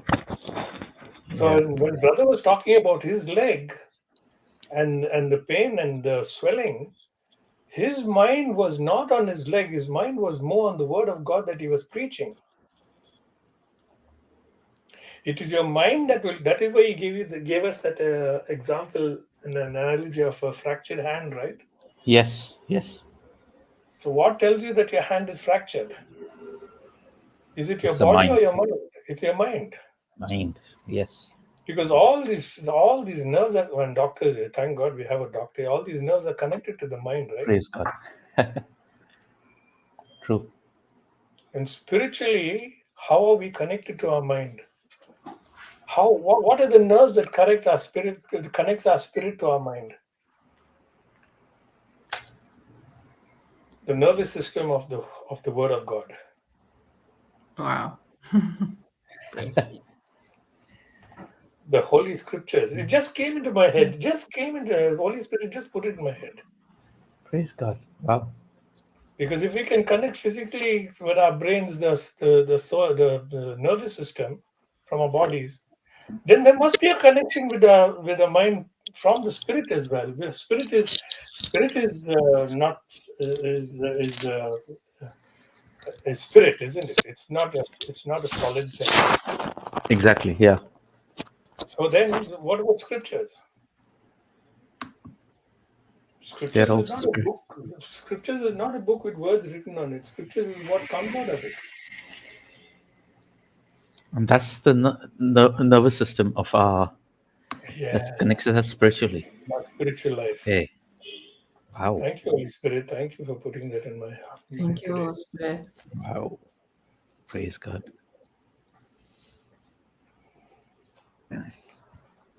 Mm. Now, there's also something else which you kind of mentioned, which is that each one of us created for God's purpose. Assignment is to search and research the scriptures. So again, over here, it would mean that while we are all part of the same body of Jesus Christ, we all have a different purpose and we all interconnect with each other in some way or the other. So what you said was we're all created for God's purpose. God's purpose. Yeah, we're all Us. created. What's His purpose for creating us? I'm just sharing my thoughts, okay? Not Yeah. teaching. God's purpose to create us is for us to have a relationship with Him. That's the ultimate purpose, right? Yes. Because that's Yes. His image and likeness that's in us. What's His image and Yes. likeness? What is the image and likeness of God? Image and likeness of God is relationship. Because when He said, "Let there be, let there be, let there be, let there be," at the end, finally He said, "Let us make." So that Yes. us is a relationship. Okay, so He wanted to also have relationship now with His creation. Who He was having a relationship was not a creation; it is His being. His Son, His Spirit, and Himself are a being. But now He wanted to create. He said, "I'll create and create man so that we can have a relationship with man, with human beings." And He created. And then that is the image and likeness that we have. And what is that image and likeness? As again I said, it's a relationship. Because I've been thinking about this for the Yeah. last few days, and I was even asking my family when we were sitting and having a chat. I said, when God created Adam, first He created Adam before He created Eve. But before He created Adam, He created the universe. For what did He create the universe? He said, just like a woman a mother, a woman who's discovered that she's pregnant and going to be a mother. What happens from that day one when she knows that she's pregnant? What does her mind tell her? Now you start preparing for the baby. And she imagines that baby come into the world and putting it and getting the right bassinet, the right little cradle, the right dress, the right bed, the right sheets, the right Yeah. everything she starts, isn't it? She prepares it Yes. all before the baby is born. There's a lot of preparation. Yes. So this is the preparation that God did. Light, moon, Yes. stars, earth, sky, sea, water, birds, animals. Wow. It was Wow. a womb. Wow. Then he said, we'll put man there. Wow. Isn't it? And he put man there. So what happened with man? How long was Adam there before Eve came? We don't know. But it was a considerable time because with all these animals, Adam was moving around, right? He was moving around. He said, Yes. "No, let's see, whatever you name, let him find someone who can really keep him happy." And but with all the animals and birds, he did not find anyone. Then God said, "Okay, now." So where was Satan here now at this time? He was not to be seen. Nowhere. He was not to be heard. Exactly. But the moment he created and said, "I'll make him a suitable partner," that's when Satan woke up because he doesn't want relationship. And that's when he attacked the woman. That too, God told man, he told Adam, "You don't eat from this tree." When he was created and he expected that they would share everything that God said to Adam during the time when he was still waiting to come into being. Adam must have been telling him about all the animals, telling her about all the animals and birds and how he's running around. But then finally, I found you, and that's why he said, wow, at last this is bone of my bone and flesh of my flesh." He couldn't tell the animals that he's bone of his bone and flesh of his flesh. True. So he embraced her and True. said, "This is who I was waiting for, and this I'm not waiting for. This is who has surprised me, the most beautiful surprise that I have. Now we have got something. Let's hold hands and walk together." Lovely. Someone is hiding behind the trees and says, "No, I don't like this because I Mm. don't have anyone's hand to hold and walk around with. So I'll split with her." So true. And then I discovered when I was reading that just for 2 days ago, rereading it again. And I said, the Satan gave the fruit to Eve to eat, isn't it? And she gave it to her Yeah. husband, isn't Yes. it? And I Yes. also Yes. said yes. And I also said yes all along till I found my big mistake. It is a no. Satan didn't give it to her. It so clearly says that she took, after he spoke to her, convinced her, she took the fruit and she ate it. Satan didn't Because give of it the to mind. her. Yeah. Okay.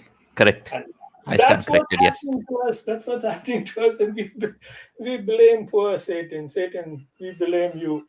Actually, I No, don't it's blame not you. post Satan. It's I don't not blame post her. Satan. Yes, yes. And same thing with Adam as well, right, brother? Yeah. Yeah, He yes. blamed Eve, but he was the one who took it from her. Yeah, what did she say? What did Adam say to God? Now he started to ridicule God's creation. First he said, "Bone of my bone and flesh of my flesh." Oh, wow, what a wonderful. Thank you, my God. Thank you, Father, whatever he said. But when he fell into sin, he said, "Adam, what are you doing? Where are you?" "I'm hiding because I'm naked." "Who told you you're naked? Did you eat of the tree? Eat of the fruit of the tree?" Then now that sin is ridiculing God because that's what Satan did when he was talking to them. He was ridiculing God. He said, "No, no, no, God is." He said, "Nonsense, you will not die. God told you a lie." So that same sin is upon man now. And he said, "The woman you created, no? She made me eat." And then he asked, "What did you do? Did you make him?" "Yeah, Satan tricked me and I ate." She didn't say Satan gave me the fruit and I ate. She said Satan tricked me and I ate of it. But then thank God, the love of God. He said, "Okay, Yes. all right for now, but I'll set this right. Yes. I'll set this right. What have you done, Satan? You'll crawl on your belly all through your life and you'll eat dust." And then he said to him, "I'll put enmity between you and the woman and between your seed and her seed. You will strike his heel, but he will crush your head." So someone said, if you want to kill a snake, don't try to catch it by its tail. It can turn around and get you. Crush its head,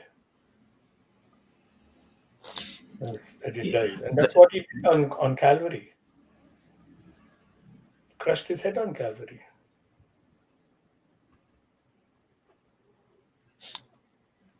Sorry, doctor, please go ahead, brother, doctor. Just want to hear.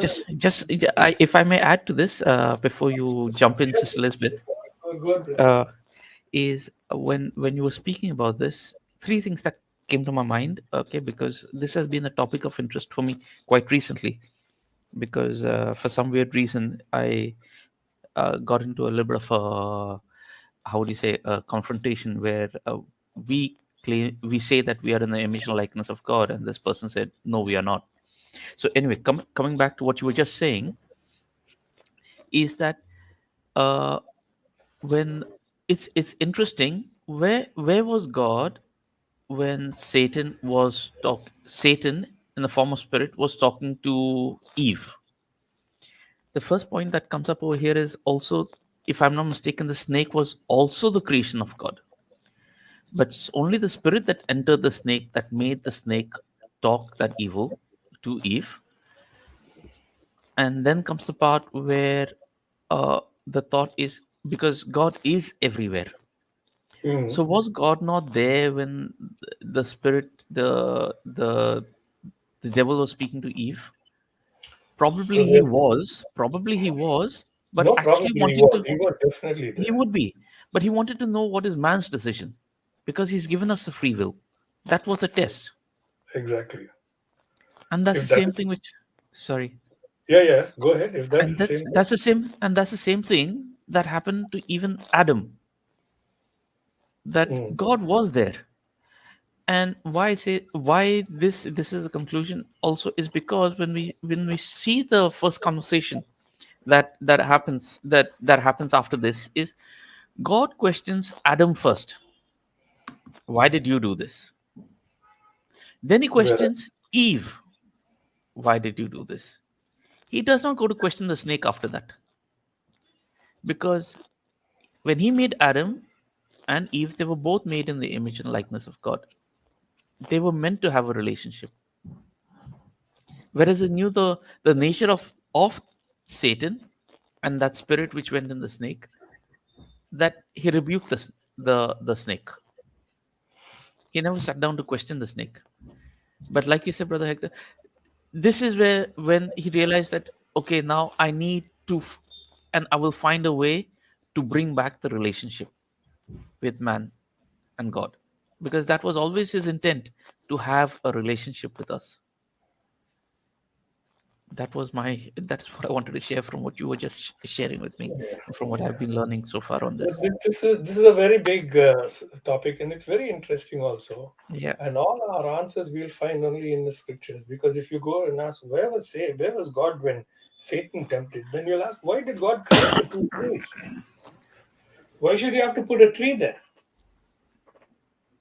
When he Yeah. created everything and said it was good, then why put a tree and say don't eat from this tree? Why didn't you True. ask that question? Yeah. Because then man would not have been a triune being. He would only been a being with spirit and body. Yeah. He would not have But had a soul. Soul is a mind. yeah. And mind is, you can choose what's right or wrong. Praise Choose. praise God. But thank God for Jesus, because through Matthew 5:48 we come to know God desires us to be perfect, just like Him. God is looking for perfection right now. He says, yeah, okay, well, let's listen to Dr. Liz. Elizabeth, You're right. yes. I'm sorry. It's okay, brother. Today we're well fed. The teaching is teaching. Praise Jesus. Oh yes. Oh yes. Thank you, Holy Spirit. Thank Thank you, you, Holy Jesus. Spirit. There is no mistake, right? There is no mistake at all, brother. The Lord knows. Is the Holy Spirit who is talking through each one of us, and the Lord knows. The Lord knows better. Praise Thank Jesus. you. Praise Thank you, Yeah. Holy Jesus. Spirit. Thank you, Jesus. I was also reading, Brother Cruz, what you were saying, that each one of us has been created by God for God's purpose. And then the Holy Spirit was saying, our assignment is to search and research the scriptures to discover God's purpose for our life. And just as Brother Hector was saying, then that discovering is through our relationship with God. The only way we discover the purpose of our existence is through our relationship with God, that intimacy with God. So, again, we have been studying that in this relationship with God, we use prayer to communicate with Him. to have that intimacy with him. And see, in the past, I thought prayer was like you will sit and just, repeat scriptures, or you will sit and ask God for something. But now we know that when we have this intimacy with God and we have these scriptures written in our heart, then everything that we're saying, we see that our entire life can become a prayer life. Because when we're talking to people, we're now talking to them based on the knowledge of the Word of God. We're talking with the intention of Jesus Christ in our heart. We are giving answers to questions based on the Word of God. So that is referring to each other in prayers, in Psalms, as the Word of God says. Praise Jesus. Praise you, Lord.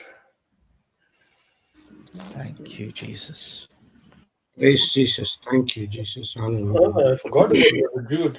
You're so quiet. No, he's always there. Loyal to the Praise God. Thank you, Holy Spirit. See, when that comes to that spirit of life in Christ Jesus set us free from the law of sin and death, right? There is an example of John G. Lake and the plague. Have you heard about him? John G. Lake, yeah. No, Yeah. not really. If you could share, please. In 1910, there was a pandemic, like how it got here in recent years. Okay, it's called bubonic plague,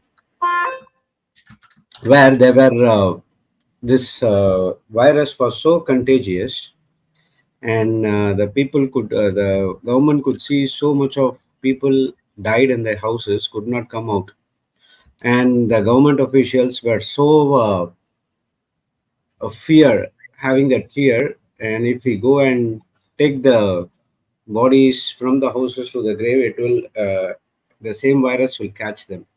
So there was a person by name John G. Lake. Okay, he was a evangelist and he was a preacher. He was a pastor. Praise God. And he voluntarily came, offered a help to the government, but he asked no payment. What he would do is he go into the houses where the body was lying in the floors with the same kind of a plague. He take the body, carry the bodies out of the house, and also burying them the same bodies into the mass graves. Okay, there were so many people, and the government officials could not do because of fear of that plague. But John G. Lake, who was an evangelist, he said that he doesn't have any fear at all catching that disease. Okay, so doctors were asked Lake what you were doing to protect yourself. Jake replied, John G. Lake, okay, Lake replied, I believe that as long as I keep my soul in contact with the living God, so that his spirit flowing into my soul and body, that no germ will never attach itself to me, for the spirit of God will kill it. Praise God. Praise What God. he says, I believe that as long as I keep my soul in contact with the living God, so that his spirit is flowing into my soul and my body, that no germ will attach itself to me, for the spirit of God will kill it. There is so much of power in the spirit of God, but we are not using it the right way. Wow. Okay, so Strange. our work is we need to keep our soul in contact with living God, so that the spirit of life can flow through our soul and body, so that whatever comes against us, the spirit of God will kill it for sure. We don't need to worry about these things at all. Yes.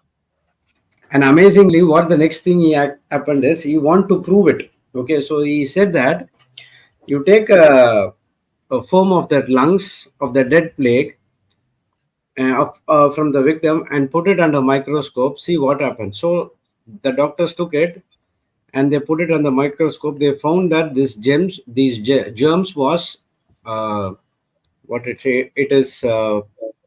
contagious and it is growing. Okay, the germs are growing rapidly. Okay, now what Lake did is he took that same virus and put it in his hand bare hand, without any gloves or something like that, bare hand, and asked the doctors to check what's happening through the microscope. To the surprise, the doctor saw it, all the germs which was growing when it was on the normal surface, when it was in the hand, all the germs died instantly. Glory to God. Wow. They were so Wow. amazed. They were so amazed. And also he said that that is the law of spirit of life in Christ Jesus. When a man's spirit and body are filled with the presence of God, it oozes out the flesh and pores and kills the germs. Praise God. Praise God. Praise Thank you, God. Jesus. I'm not asking you Thank to you, go Jesus. and touch the germs and But just check, but okay? but the concept Just is that the truth is there in that yeah. testimony. So true. Thank you for sharing. Praise you. Praise God. This is his faith level. Yes. You're not asking us to go and mingle with dead things and dare God, but you're asking us to understand that if we have a high level of faith through this communion with the Lord, not even the virus, bacteria, fungus, like will be able to attack us.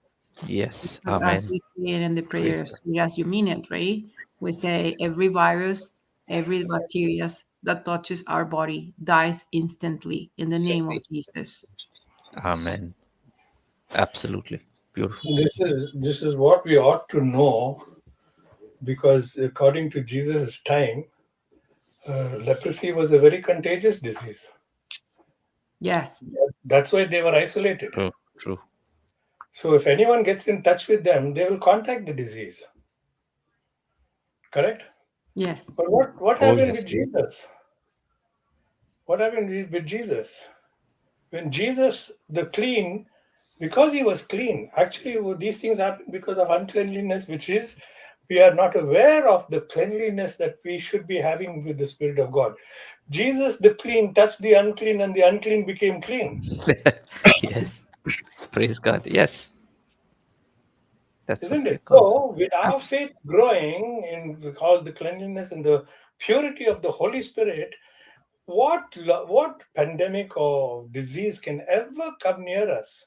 And here's a very good example. The John G. Lake was a man of God.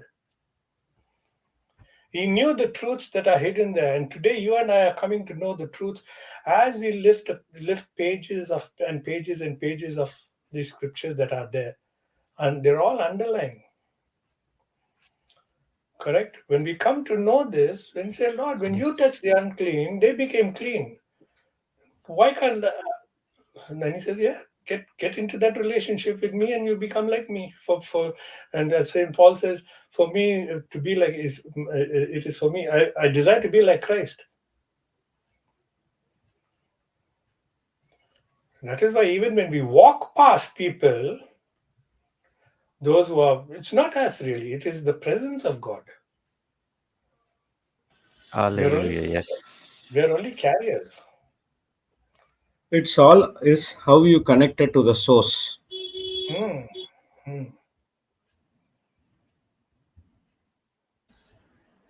The source is important. So true. Wow.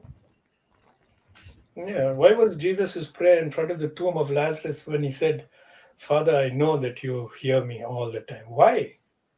Hmm. That was his dream. That was his intimate relationship with his father. So you don't have to ask him, I know you hear me. I know you hear me. And what did Jesus speak? Exactly what he spoke to Adam.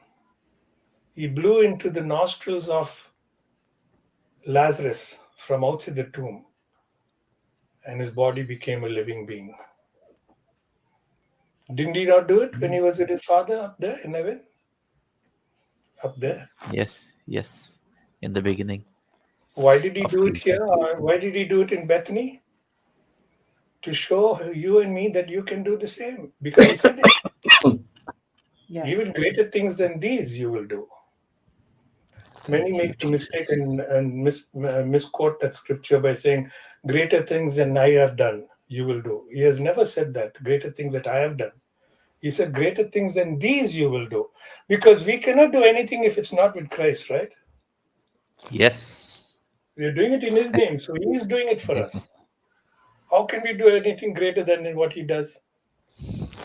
Greater than those things. Christ could not leave Jerusalem or Israel and go to India like St. Thomas did. Not that he couldn't do, but he didn't do. He gave that. That was the headquarters. Take this down, you go. I'm with you. So Praise at God. Yes. that time Jesus didn't go, but he went with Thomas. He Praise went God. with Thomas. Who is going with Brother Johnson now to all these countries? It is Jesus himself, right? The Yes. Holy Spirit. And the same That's thing so with you and me. The same thing with you and me. Who has brought us here in front of this computer or whatever device we have? He has brought. yeah. Come sit down with me. He says, come sit down. I want to talk to you. Come, and we are sitting down listening to him. Praise I want God. to Yes. talk to you through a preacher. His name is Jude. I want to talk to you through a doctor. Her name is Elizabeth. Praise God. Yes. I want to talk to you along with a newscaster. His name is. So there you go. We are all here. We are all here. He directs us, and we are here because of that. Thank you, Holy Spirit. See, this is developing a personal relationship with Him, right? I love it. I love it. We can feel Praise it. God. Thank It's you. inspiring. Wow. Just as you were saying, I also believe that as Papa was teaching today, that faith is contagious, and as Brother Jude gave us that example, right? That that Son of Man was able to deactivate the power of death, deactivate the power of sickness with his faith. I think in the same way Jesus was doing it in that prayer that you were just mentioning, he wanted his faith to be contagious, to go out and touch the others when he was raising Lazarus from the dead. Because in the prayer, he says, I knew that you always hear me. I knew you always hear me. But I have said this because of the people standing around, says the Amplified Version. John 11:42. But I Yes. have said Powerful. this because of the people standing around, so that they may believe. Praise God. Yes. So Hallelujah. not even just healing only Lazarus, but healing the unbelief of the ones that are around. At the Hallelujah. same time that he is praying to the Father out loud is because they will glorify the Father through this work. Beautiful. Beautiful. How often we read these passages, but it never struck us so deeply, right? Exactly. And we'll never get to the end of it, because again, the next time you read it again, something else is going to come up. But that is the presence of Jesus in His Word. Every time we look at Him, we look at Him with different Just understanding, feeding. Yeah. Just deeper feeding and understanding. feeding ourselves. Yes. Yeah, deeper understanding. So And the catch for me today is constantly, and what Brother says really is so true, because I just don't like getting up from this table with my Bibles all spread out here and referencing one to the other. And then I come to a conclusion. Suddenly I come to a little depressing time, and say, where is this going to end? Because this is such a vast ocean. Why am I digging myself? But that's then I realize, where is this voice coming from? Aren't you enjoying the journey? Aren't you enjoying the cruise? Yes. Enjoy the cruise. That's right. And the beautiful thing about cruise is that we're all trapped on this ship that is Christ Jesus, and there is more people trapped here with us, and we're contagious. Our faith is contagious. praise God. Praise God. No We one. are all now in Noah's Ark, right? Inside Christ Jesus. Yes, yes. And whichever port this this ship stops at, no one's getting off. Everyone's getting on.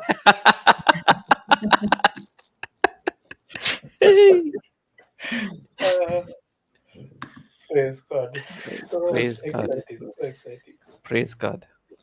Thank you, Jesus. I think it's time to move to our next assignment.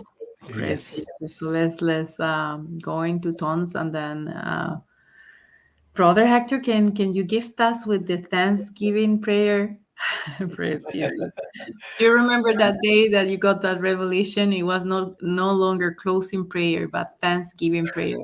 And it has gone around now the entire And it has GCILM stayed. platform. It And it has has changed. stayed. Yeah, Yes. yeah. Yes, yes, yes, Praise yes. Jesus. Absolutely, absolutely. Thank And you, we are Holy on the Spirit. subject of prayer also. Yes.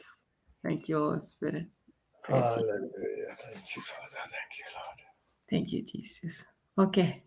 Thank you, Holy Spirit. Nama hari Praise kita the Lord. hana da bahana di kerara.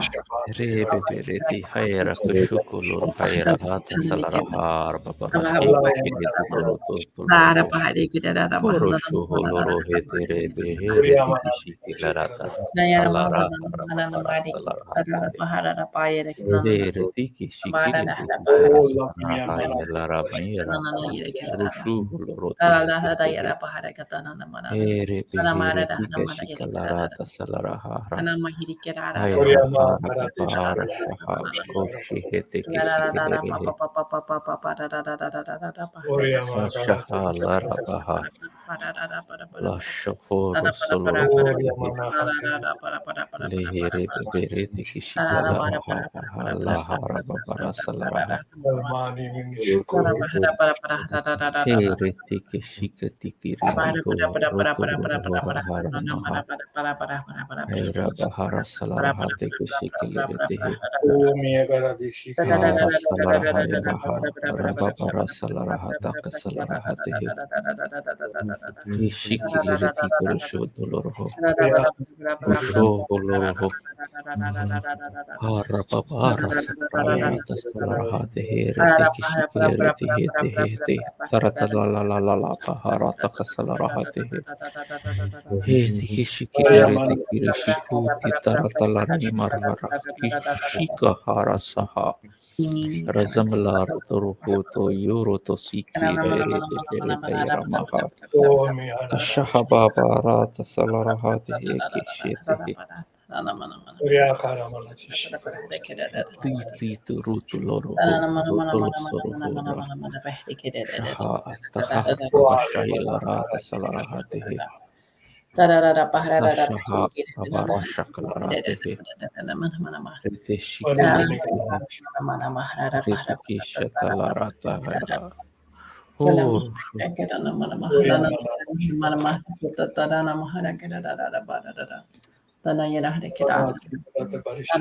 Rashalarata Razarakata Salara Alami Harade Perete Kishikirite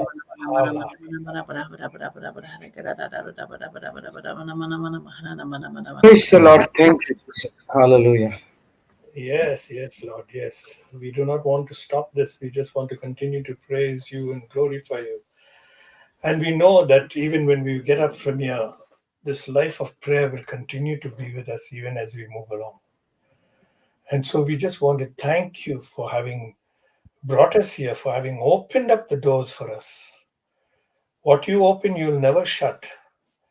And therefore, this prayer of thanksgiving is only to thank you that we continue wherever, even when we move on to our next assignment, it's a prayerful one. Because I could imagine how your disciples felt when they, as Jews, had to, before they met you, had to go to the temple and pray 5 times or 3 times a day. And they did not know what it was meant to pray 3 times a day till they approached you and they noticed you going up alone in the late in the evenings till early in the mornings into the mountains and praying with your father. And they must have noticed this and said, "What is he doing up there? How does he pray? Does he get onto his knees? What do you do when you go there? How do you pray? Can you teach us how to pray?" Imagine, he's asking the one we are praying to He's teaching us how to pray. Father, you are teaching us how to pray through your loving Son, Jesus Christ.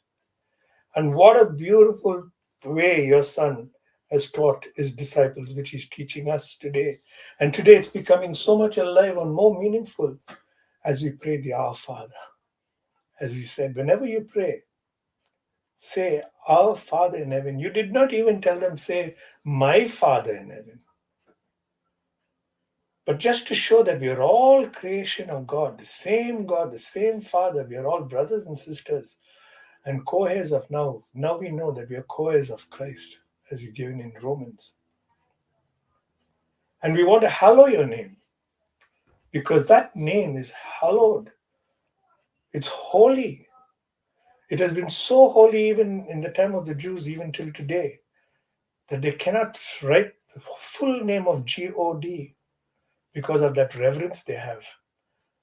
Thank you, Father, that as we come here every day to learn these things, we are getting to know you more closer. We are getting to know you more intimately now. And to know you intimately is only bringing an awesome spirit in our lives where you are concerned. A profound relationship. And therefore, holy be your name. And let your kingdom, your kingdom come. And your will be done on earth. I was wondering, what is this? Why did you say on earth? Till your Holy Spirit disclosed to me that on earth is me into my own body, because I'm an earthman. I'm Ish, earthman, created from the earth. You come and reside in this earth. When you resided in this earth, we became living beings. When you blew your spirit into our nostrils. Wow. Father in heaven, how glorious you are. And I will never cease to pray and ask you to give us this daily bread, because this is our sustenance, your word. Your word is our daily bread. As a matter of fact, it's a momentous one.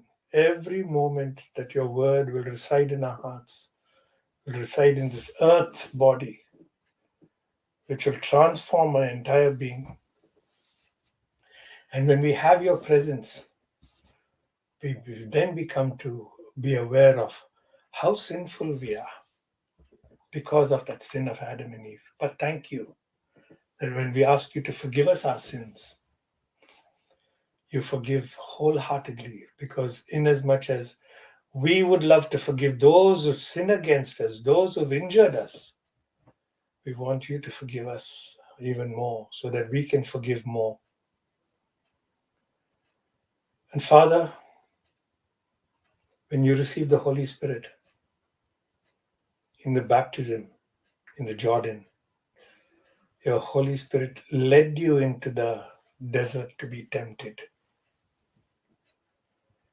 And that temptation, you overcame the temptation in the Garden of Eden. But you were so filled with the pleasure of your Father. He said, this is my beloved Son in whom I'm so well pleased. Father, we thank you that as we are led into temptation, take care of us, like how you told Satan when Satan came searching for along with all the angels, the other angels in the book of Job. Have you considered my son, my servant Job? And Satan said, how can I do anything when you have put a hedge around him? But you sent him. He said, go and tempt him, but do not touch his life. And what he went through, Father, when we look at all that, our prayer is, do not lead us into temptation, but deliver us. Deliver us from every evil. And we know why we're asking this, Father, because the kingdom and the power and the glory are yours, which we carry with us now and forever to those around us. Amen. Amen. Yes, Amen. Lord. Amen. Hallelujah. Beautiful. Amen. Amen. Amen. Praise God. Thank you, Jesus. Thank you, Papa. Thank you, Sister Dr. Elizabeth. Thank you, Brother Hector. Thank you, Brother Cruz. Thank you, my dear brothers and sisters.